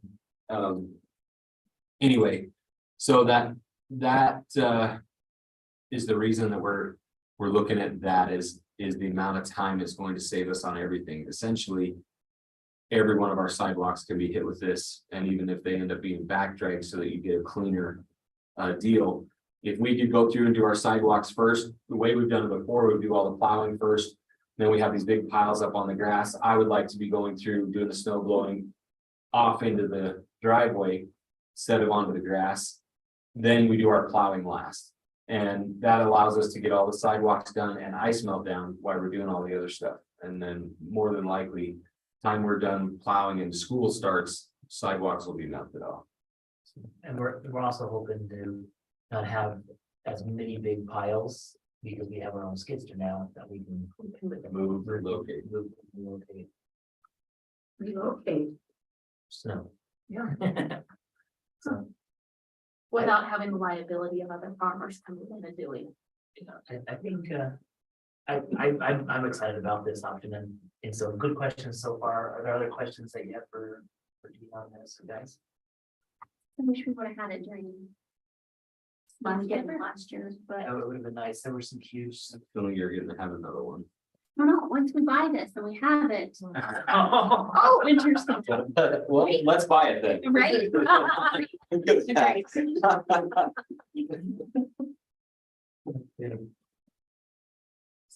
We're there for that. Oh, there we are. All right, the chair will entertain a motion to approve the purchase of the Muskox skid steer attachment for $14,731.74. Madam Chair, I so move that we approve. Is there a second? I second that. Those in favor? Aye. Any opposed? Okay, the motion passes. Thank you. Thank you. I don't know if there's anything So else. can I just fill the board in on something that we're looking into? So if you have patrons come out and ask, we had that happen with Tyson the other day. Correct.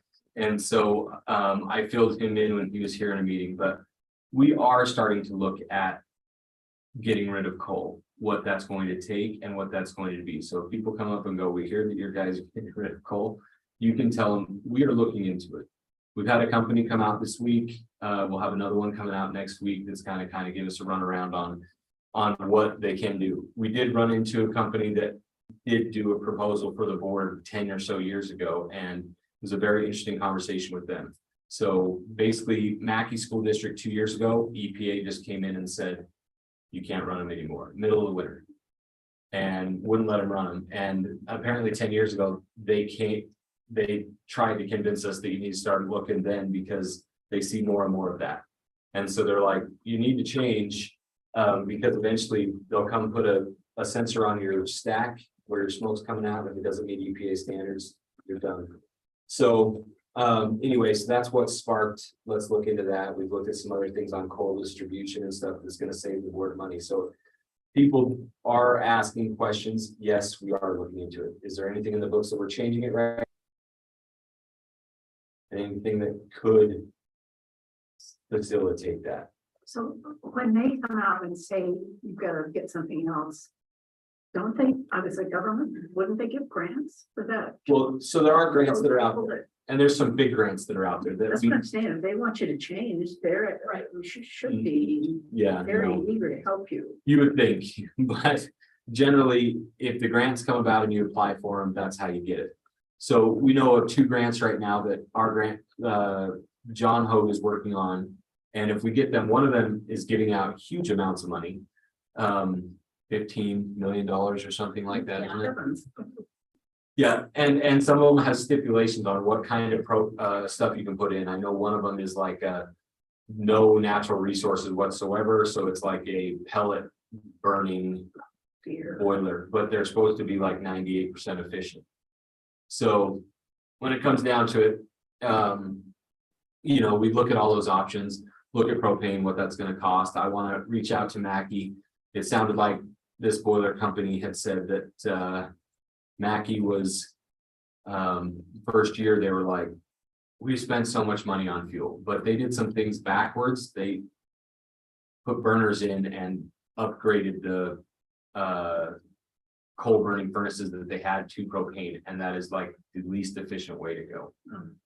So the most efficient way is to put in 95% efficient boilers. They might have to put 2 of them to get the BTUs you need for whatever building, or 3 of them. That's the most efficient way to go on propane, but to change out and have a big burner that is just burning propane.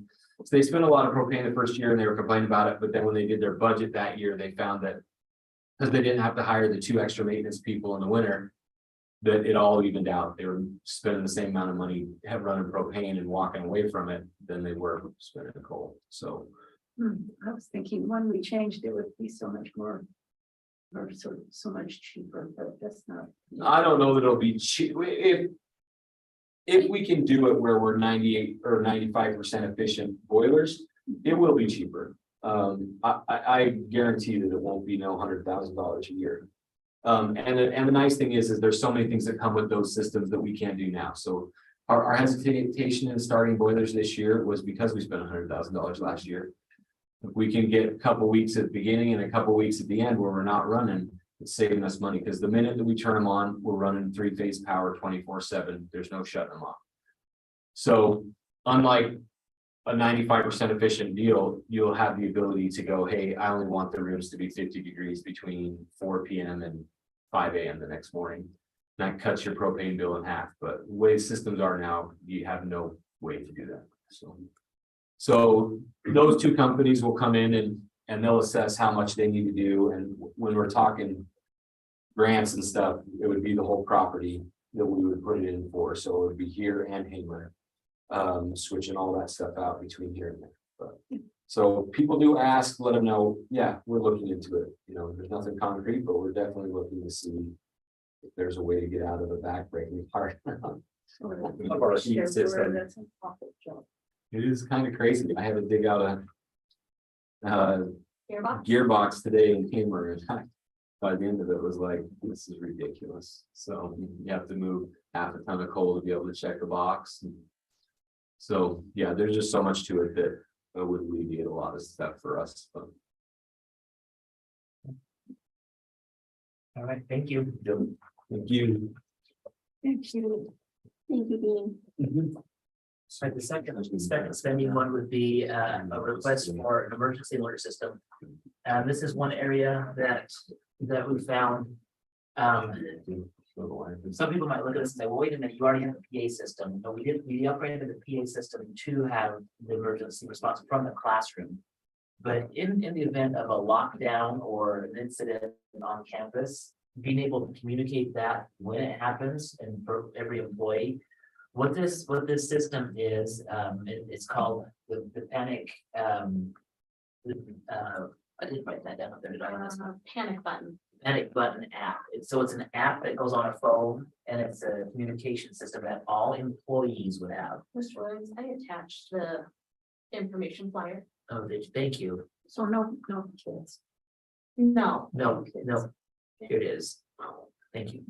So it's just an app for the employees. Yep, an app for the employees. And I had a demo that I sat down with last week and we'll have a follow-up. So this app would come up and you can see that they have different sections. So it's not just for an active assailant, but a medical situation. It calls 911 automatically, dispatch would be available in a fire or police alarm.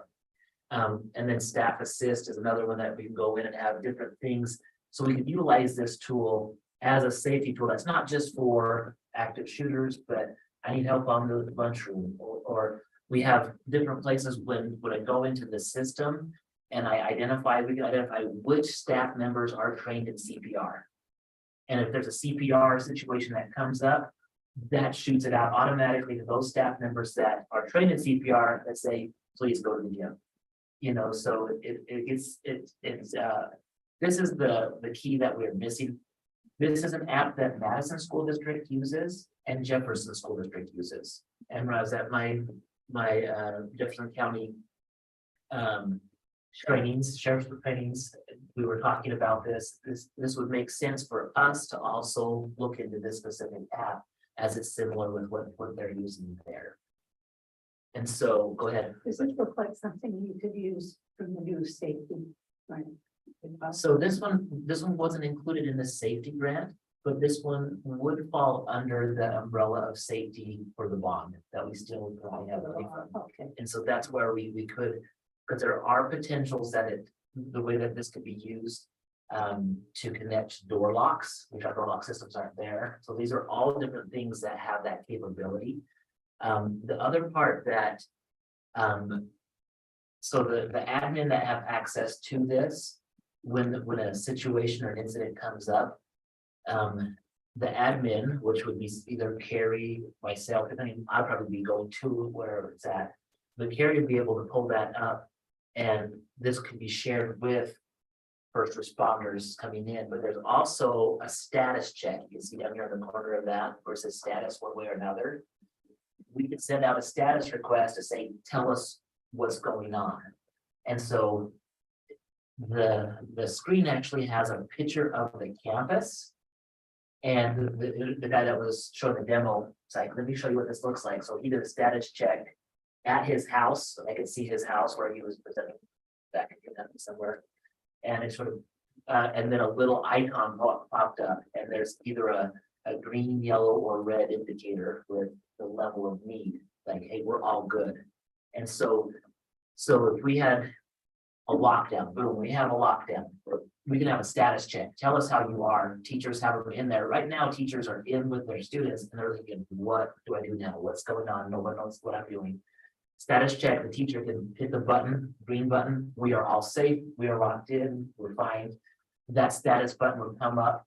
We would be able to say, all the kids in this area are all green.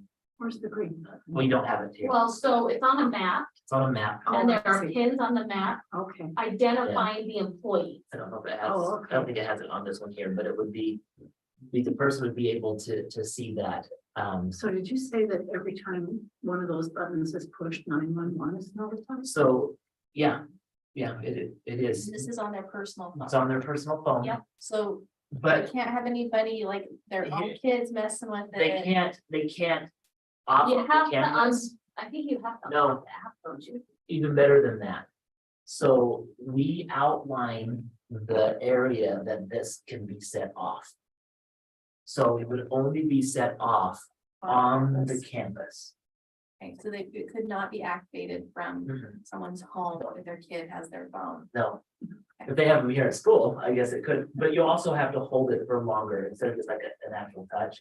They put like the 2-second hold on it, like, so you really have to, and is there a chance for a false alarm? Yes. It happened in Madison. It happened in the previous one, but having that peace of mind that any teacher, like right now, if it was something that happened on the far side of campus, they'd have to get all the way back to the either an admin that has that, or back to the office to be able to send out the PA announcement. This one would be able to send it to each person's phone who's an employee and get that information out right away. So then if they're sending in status check. The one running towards the action.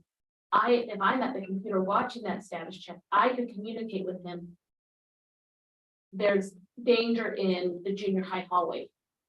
They proceed with caution. So that he's getting real-time information as to what's happening Well, on this it was campus. really more for first responders too, Correct. because you did the status check. And we know exactly where those individuals are. Let's say classroom A has somebody who's injured or medical emergency even. We have a medical emergency, those first responders will, hey, they're right there in this location, go to this area here.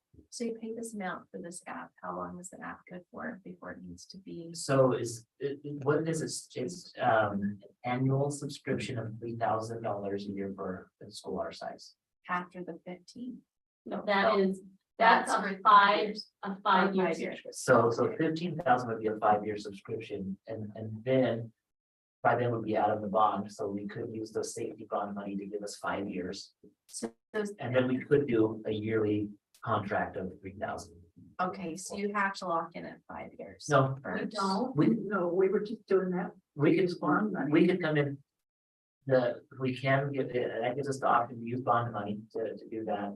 A couple of things where if we pay up front, then we don't show that we have a liability, because we could still do a 5-year contract and choose to pay 3,000 a year.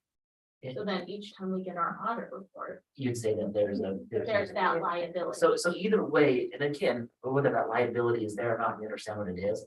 I'm okay either way, like whether we choose to do a pay up front for a 5-year, get into a 5-year contract. One thing with the 5-year contract, they do waive the setup fees as well, so it is cheaper that way. But if it's something that you only want to do for 1 year, I say we need it for 1 year. But then next year, we're gonna want to buy it again and so forth, so. That I, like I said, I know that this is the one piece that I think fits. Like, I guess not the loophole, but just allows Solves us, the gap in solve our the gap. We are getting there. We've been making lots of steps with our PA systems, been improved. So get your doors. Our door locks are going to do this one here just adds to that. That's gonna be big. So then do your Jefferson County officers and your ambulance people, did they have this too? So you can. So what communicate? we're working with, and I'm not 100% sure how that end works. I know how it works here on our system. How it was explained to me from the rep is that dispatch does have the capability of looking at our map. And then it would be dispatch that communicates that to first responders. Not so like you wouldn't have first responder one come and say, oh, this is where I need to go themselves. It would be dispatch saying, telling them. when you get there, go to this spot. So how does dispatch have that connection? They would have a Connected login. with them. You'd have a login to our. So it's system. part of the money that you pay. Correct, to be able to That would be connect to the county sheriff's office. So they would just be using our login there. So they would be able to direct your first responders. That's how it was explained to me, yeah. So when they give you an estimate for how much this is gonna cost, do they do it per user? For school size, and he says, Based on their school, like. he said, this is the lowest amount. They don't have anything cheaper than this. So say you have, I mean, I don't think you have a lot of in and out with the teachers, but maybe with your paras. Yeah, Turn it off. I can go in and turn off. So he showed me the Yeah. admin side. I'd be the one that would go in and add everybody, Or take them take them off. So what would happen Fairly is simple. we Yeah. would add to our list, things that we do when we get a new employee. And add to our list when we have an employee leave. That this is one more program that we hit Right, to make sure that it's up to date. but we probably have some leeway as far as like. The recommendation is to not have this for parents. They want it for employees that are here. For Is that what you're paras. looking for leeway on? leeway as far as like employees that, or coaches maybe. Yeah. Just as they are hired or if they leave. That is, Is to remove them from the program. but it's easy to also give it Yeah. to new employees. Yeah. Because when you're gonna have turnover or new hires or whatever, I just want to make sure that it's easy to grant them access. Yeah. We're gonna pay for it, but I would think where we are, a smaller school, it's not like, oh, we're getting close to the threshold of how many can be on here and it's gonna cost us more. No, Do we feel like this is something that's maintained? That we can They maintain as a update it. district? But is this something we can maintain cost wise moving forward? Like if we lock in at 5 years from now, is this something that we think, again, is going to be affordable for the district to keep? It could be a $3,000 from technology, it could be a $3,000 from plant facility. It could be, so it could be $3,000 from potentially the, I'm not sure how much left over in the safe schools, things like that. right. There's some federal program stuff, there's the LEAP. Mhm. In 5 years, you're gonna see whether you can live without it or have to have it. Yeah, And if it becomes something you really have to have. but I think, that's a great question, because we always should consider, all right, we're getting this, is this something that That we can maintain. we can maintain?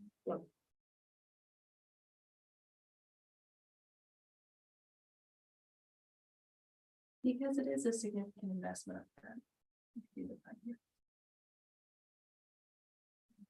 You know, that's why I'm open to have and do a 1-year contract or. How much is set up if we only do a 1-year contract? I think it's like. Less than $1,000. For the setup, they'll waive that. So initially, if we do a 1-year contract, it would be close to 4,000.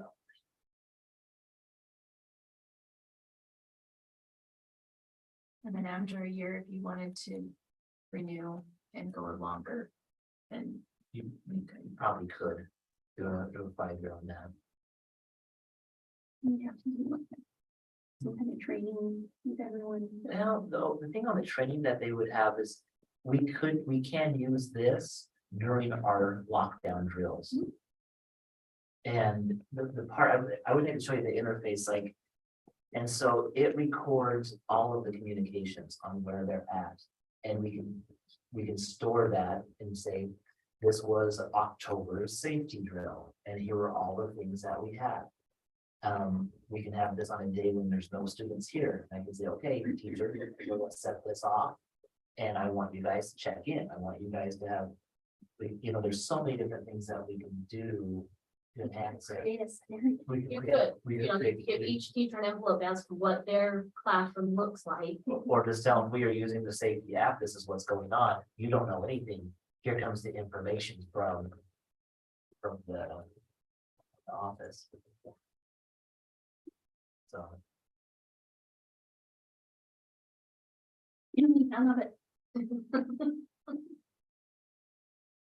yeah, my, it's just whether or not we want to do the 1 or 5. 1 or 5, and I could look for more information if you guys would like to direct me to do that as well. Like,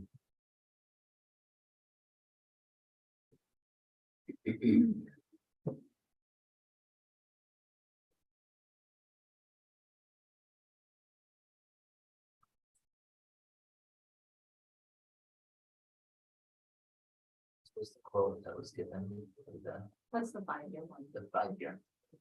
Yeah.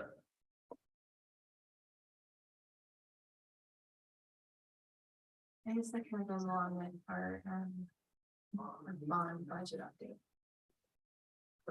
We have just over 200,000 left. 20,000. And how much is earmarked? Well, we budgeted it for other projects, but the parking lot projects have all been paid for. The Lucan project that we did this summer has all been paid for. But there was money left over from different. Correct. So we still have building signs. We still have our obligation to HUK, not HUK, Headwaters. And then. And the track. Which, as we're exploring this option of needed to replace the football field. What do we do with that?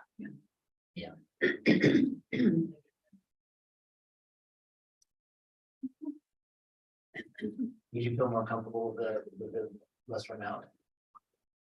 I think so, it just seems. I don't know, 15,000 is a lot. When there's so many projects and things, with the storage system, I'm curious. You know, is there something else you're going to need more to access stores? Is it an app, is it a card that everybody has to wear? I'm curious on that. And. Just so many apps. There's enough for everything. It feels like. I'm not opposed, obviously I'm not opposed to having a safer environment. right. I'm not opposed to that at all. How long have Jefferson and Madison been using this? Madison's been using it since I worked there, so it's been at least 6 years, and I think Jefferson's on their second year with it. This is what they looked into after their.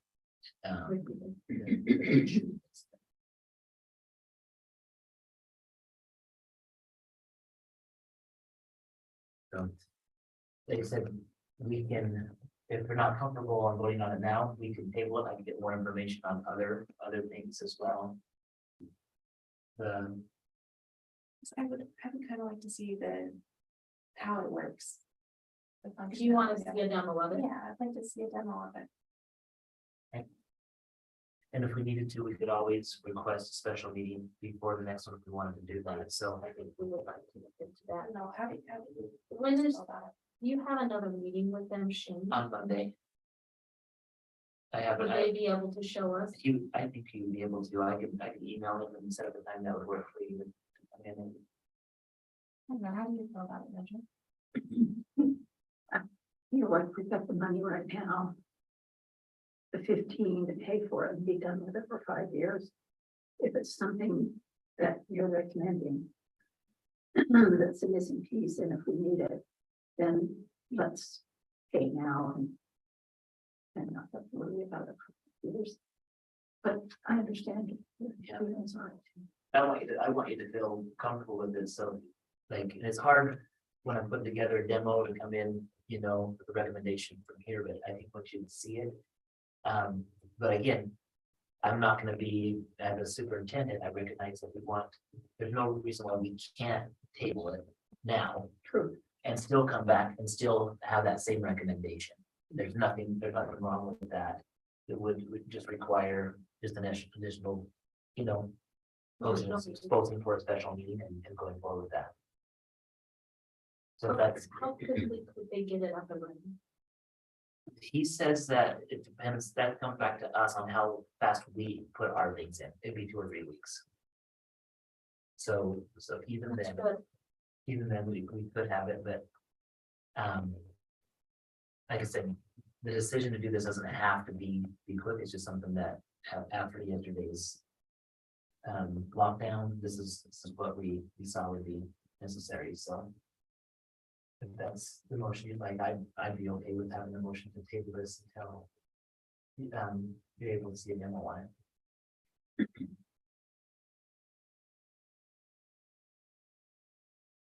I do like the other local school using it. And have for a few years. I can see how it would be advantageous, especially with dispatch.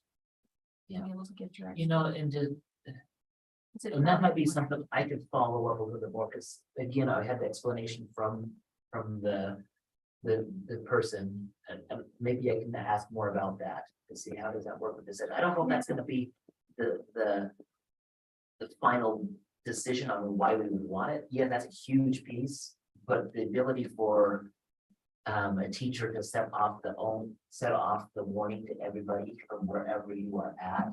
To me, that's the number one key piece. It would be really fast. I have a video on YouTube that I just found that has some of those admin side of the system. We would like to pull that up. You have that, you guys? Okay. Okay. I'll email it to you, Mr. Williams. It starts with the demo, with the admin side of that 3 minutes and 22 seconds. I haven't seen this one, so I'll go stop share.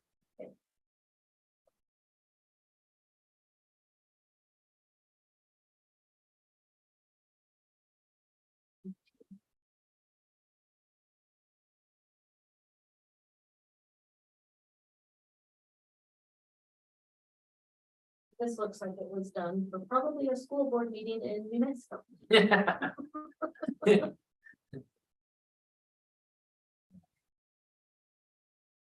What time does it go to? Started about 3 minutes and 22 seconds. Pretty fine spot. It is a school board meeting. Thank you, New Mexico. All right, so And would you just be willing to talk? And tell us what you've learned from these things, so we don't need to have the sound, because the sound always distorts when we're on Zoom. does it? Yeah. Okay, so but I can share it there Yep, share it to here, again. and then just like when we were showing the Muskox video. Yeah. Come here, Zoom.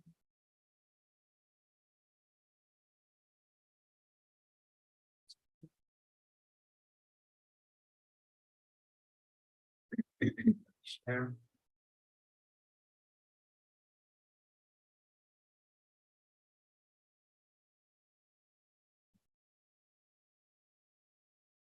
All right, so. I don't want,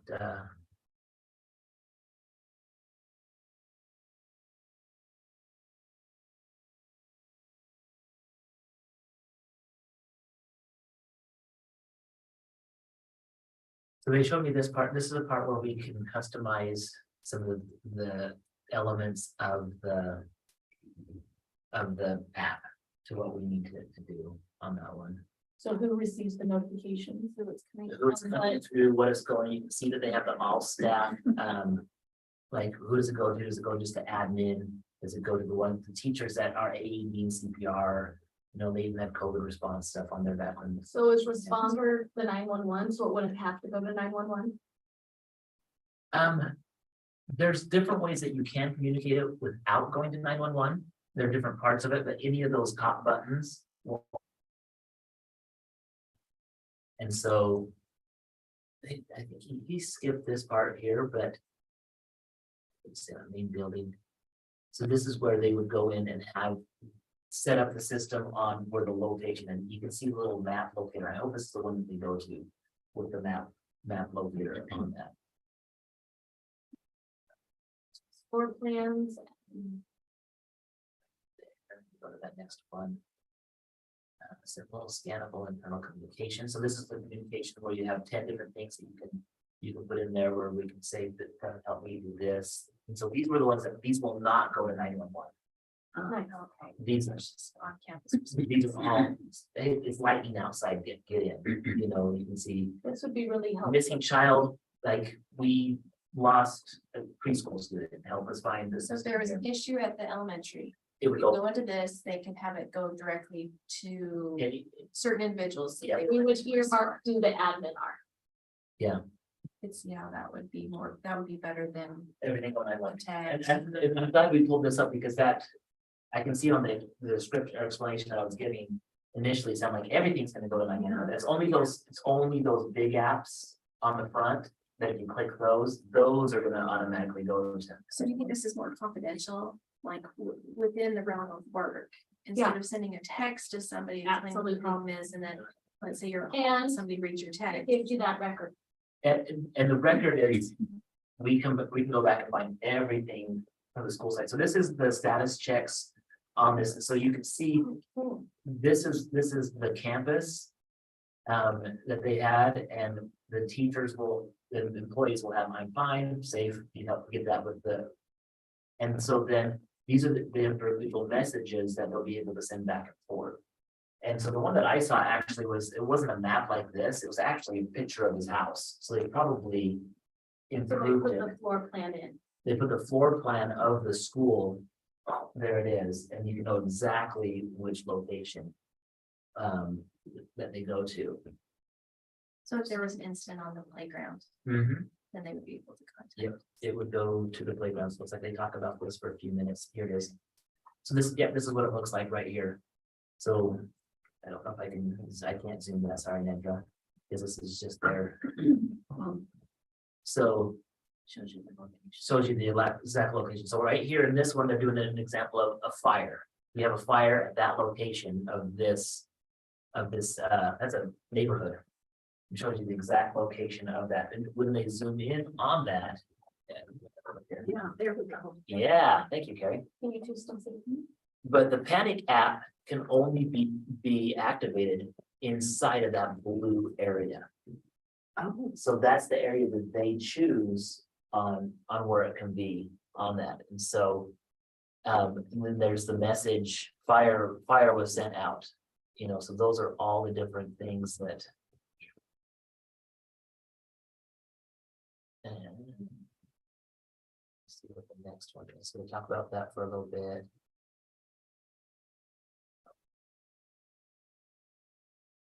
So that gives you the example of what they can do on it. But when he was showing me the example of like the schools, it was like, that's the part where we don't know what's going on. And I can remember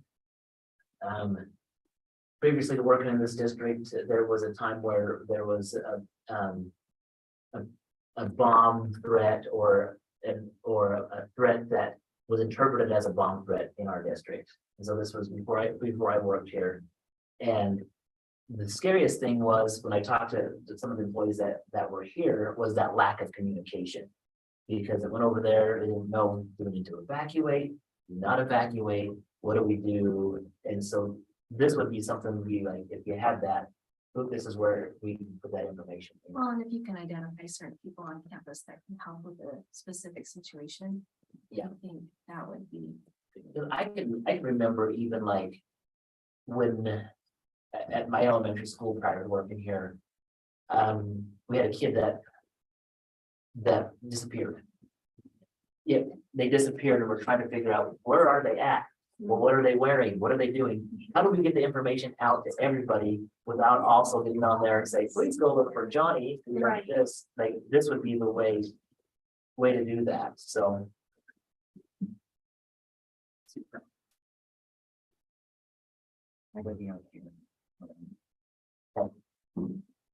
Well, I appreciate, those questions were great, I because just wanted a little bit more. we need to have that understanding to be able to look at that and it is 15,000 is an investment going forward. But like I said, with why I feel comfortable is similar to what Nedris is the bond money is for that. That's what we have for that purpose, to be able to come in and do that. But again, we have to be careful with it because it is a lot of money. And so we have to ask those questions.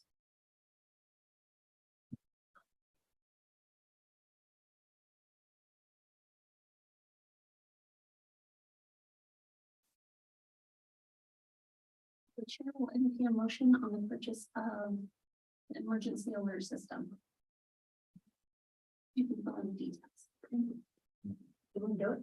Madam Chair, I move that we approve the purchase of the emergency alert system for 15,000 for 5 years. Is there a second? Second. Those in favor? Aye. Any opposed? The motion passes. Thank you. I appreciate you guys. You've had a lot of information in today's meeting. It's been awesome, hasn't it? I'm sorry, the guys aren't here. I know. So let's go with the last one with policy 6,000. Again, this is we've gone over this last couple of months. So first reading was August 17th. We submitted it to ISBA. They made appropriate edits. The second reading of this is today. So everything went through. I believe They change anything? the edits were minor. They were just a few little minor things that they said are required. So every edit that they had, or just to make sure that we have the edits that they need on that one. So other than that, I don't have anything else new on that one. The chair will entertain a motion to approve the policy 6,000 series. Madam Chair, I so move. Is there a second? I second that. Those in favor? Aye. Any opposed? That motion passes. Alrighty. Perfect. Um, All right. First item for discussion is policy review. The remainder of this one, I think with where our meeting has gone as long as it is something that. I suggest that maybe we do have a work meeting that we set up for this, would be my recommendation to give all of these. It is pretty thick. But part of this is a policy that we don't have on our policies that I would like to have, and I'm just gonna open up the 1303, and this will lead us into it. The policy 1303 from ISBA outlines all of the policies that we as a board shall annually review, right? Gray ones are ones we do not have to have. Impact our district. The Blue ones, we're getting ready to do that series. we're gonna do that series on this next policy one, and so there's others like code of ethics, we do that every January. So some of these that we're doing, I'm always looking to do better at my job as a superintendent, to be able to bring the things to what we need to do as a board. This policy would allow us to bring this up every single month even, and just say, hey, we've checked this, we've done this, just to allow us to make sure that I'm helping you as your board members with one of your main, I don't want to say your main one, because your main one is to evaluate me as superintendent, but the other one is to review policy. And so, when we look at that, we don't have this one as a policy, and I went back and looked at our 1300s when we did it. They didn't have this one. Our in there. 1000s. Our 1000s. They didn't have this one in there initially when we looked at that, but now they do, which is helpful. There are two policies that have two asterisks by it that says need to be reviewed by someone outside. And that happens with our audit each year. So the So those, 7215 just happens today. correct, and there's another one lower down, and they're both part of the audit. And so when we look at all these, we're not going, man, we're not going over anything at all. But I would like to propose that we move 1303 from procedure to policy, just to help us So this would qualify as a first read. on that. Now, all of these others that we've attached, these are just for your information right now. So I think for the purpose of starting this process, that we look at 1303 as a first reading, allow you to go through that.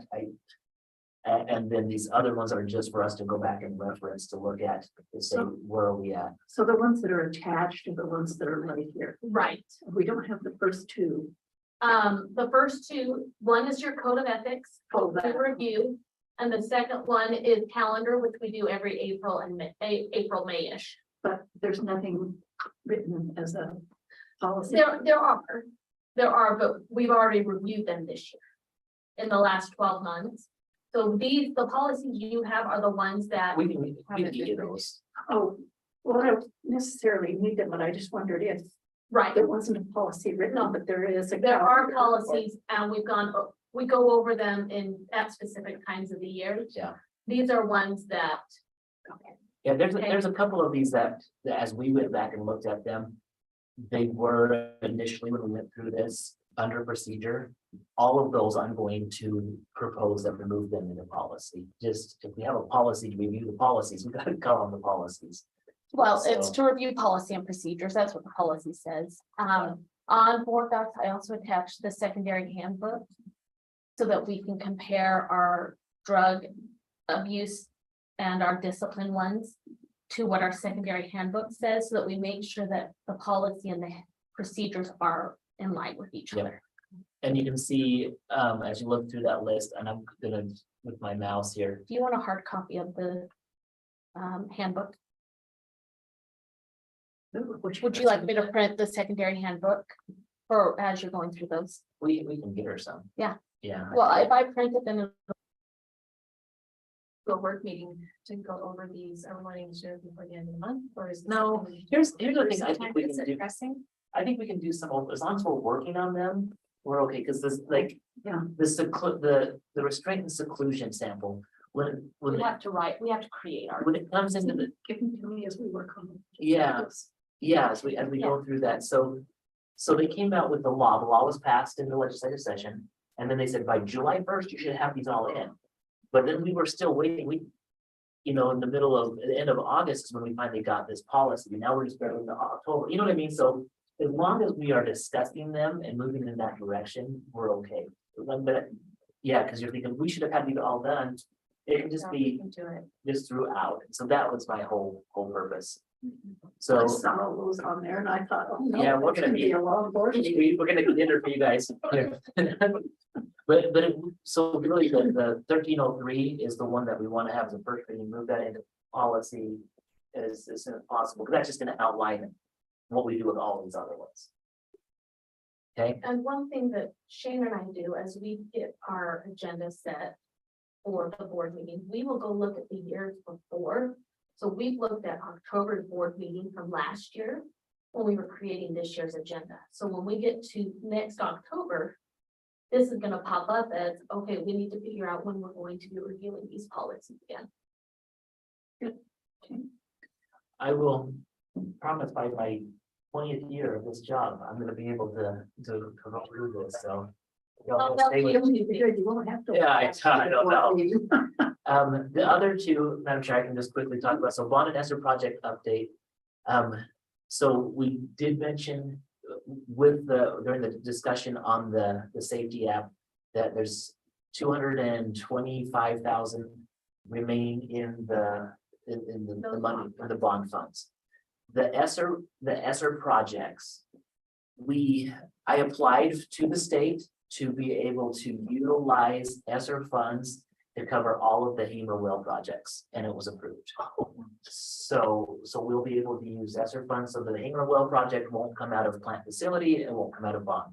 It is gonna come from federal ESSER project funds. How'd you think to do that? Well, I We said were it in. reading the things that qualify and it improves the health of the The student. health of the students, so we're able to do that. So that, the other thing is I did apply also for capital projects of drinking fountains for the campuses, and that one was also approved. I put that to $15,000. And so Dean is aware of that. He's looking to get. He's in the process of gathering up the information he needs. I wondered about this one out in the hall. Yeah, Yeah, so we had turned it off, and even though it was turned off, it continued to leak water. so we ripped it out, and really what we'll do is put a backsplash on there, and then we can put any type of configuration. And some sort of hard surface underneath it. And that might be what we do in some of the other buildings, if That's the plan. the plan with that. So, They're gonna be the water bottle one. yes, They will all be the water bottle. Including in the pamphlet. Yes, that the goal is. Because that one is probably the building that you see it most needed, especially during tournaments. And Because practices. people are always coming to the concessions. Can you fill this? yes.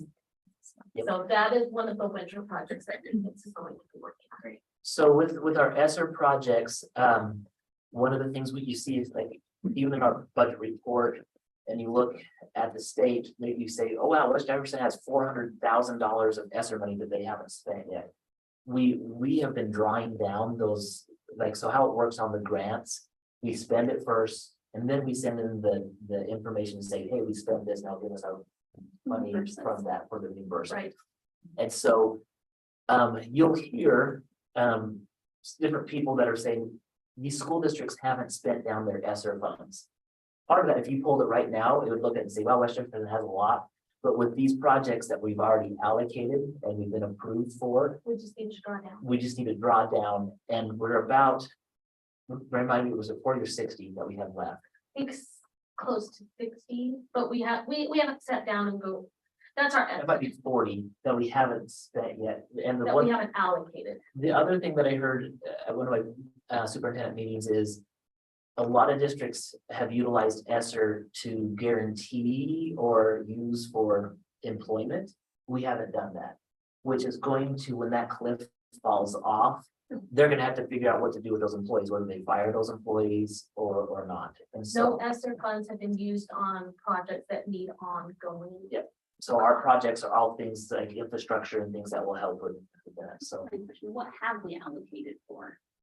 Like, So the water fountains, we gotta draw down our well. draw down the well, the water fountains. We drew down, so again, the audit report is as of June 30th. Right.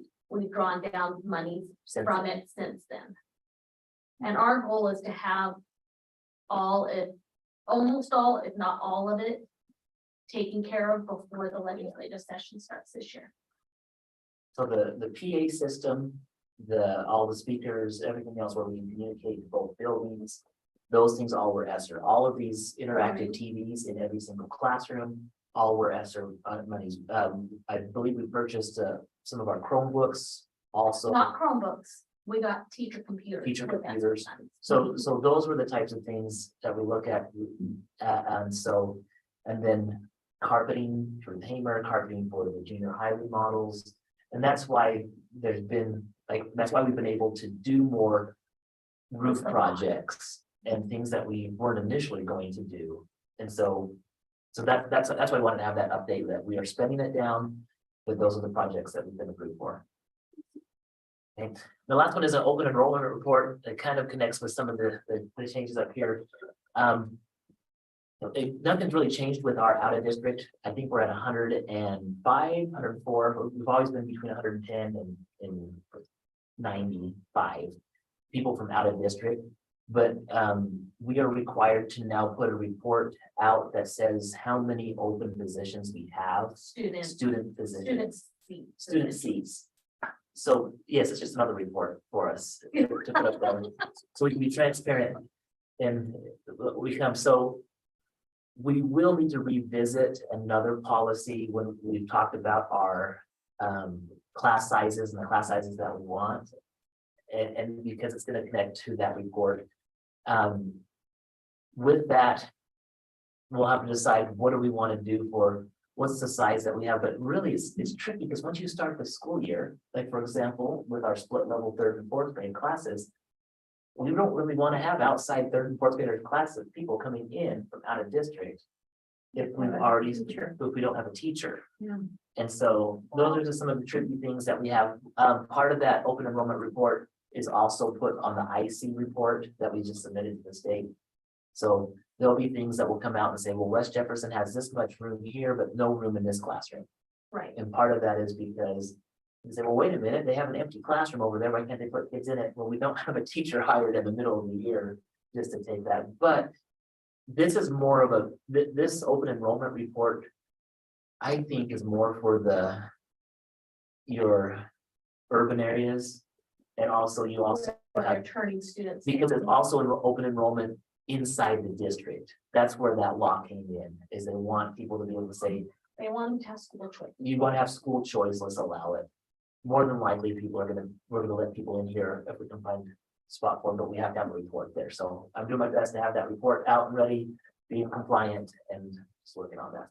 Who picks the number? We How do, many kids Your you board. have in a classroom? we do, Yeah. we do. And so it makes sense that we base on the same stuff that we've always based it on, are the state allocations. On where we get funding, that's kind of where it's at. We identify, we already do have in policy, we've identified, this is what an overload classroom looks like. If we have that many kids in a classroom, then we, as administration, will either have a paraprofessional go in and help or look for ideas on how to help with that. It's just, like we said, when it goes down to it, even if we have 23 kids in a class, we're not gonna have 23 ADA, we're not gonna get a full funding from that teacher. You have the wish list that I wish we could have 12 kids in a class at all times in these schools that have the. So the number is Yeah. set by our funding formula, essentially. 20. Yeah, 20 to 23 is the optimal. But then, and I've And looked at it's several another others. grade, you can go a little bit higher and stuff, and so that's something that needs to be decided. So just wanted to give that report to you guys. So if you have a classroom with 30 kids and you have a family move in, you can't deny them. You can't deny that. No, you This- can't deny this to would be be out out of- of your boundaries, this is people with outside of our boundaries, So so then someone out of district applies. Then we'd have to say, sorry, we're full right now. however. If you already have them, then you just. Yeah, Just if need to they're figure out if they're already something else. here and have been coming, they're fine, but family moves into this nice subdivision. Right. Oh, we don't have those. We have one, but I think current housing markets, but and interest rates have really stopped everything. So. Good questions?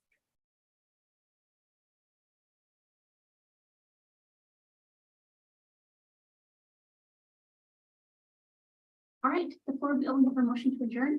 I'm Chair, so moved. Is there a second? Those in favor? Any opposed?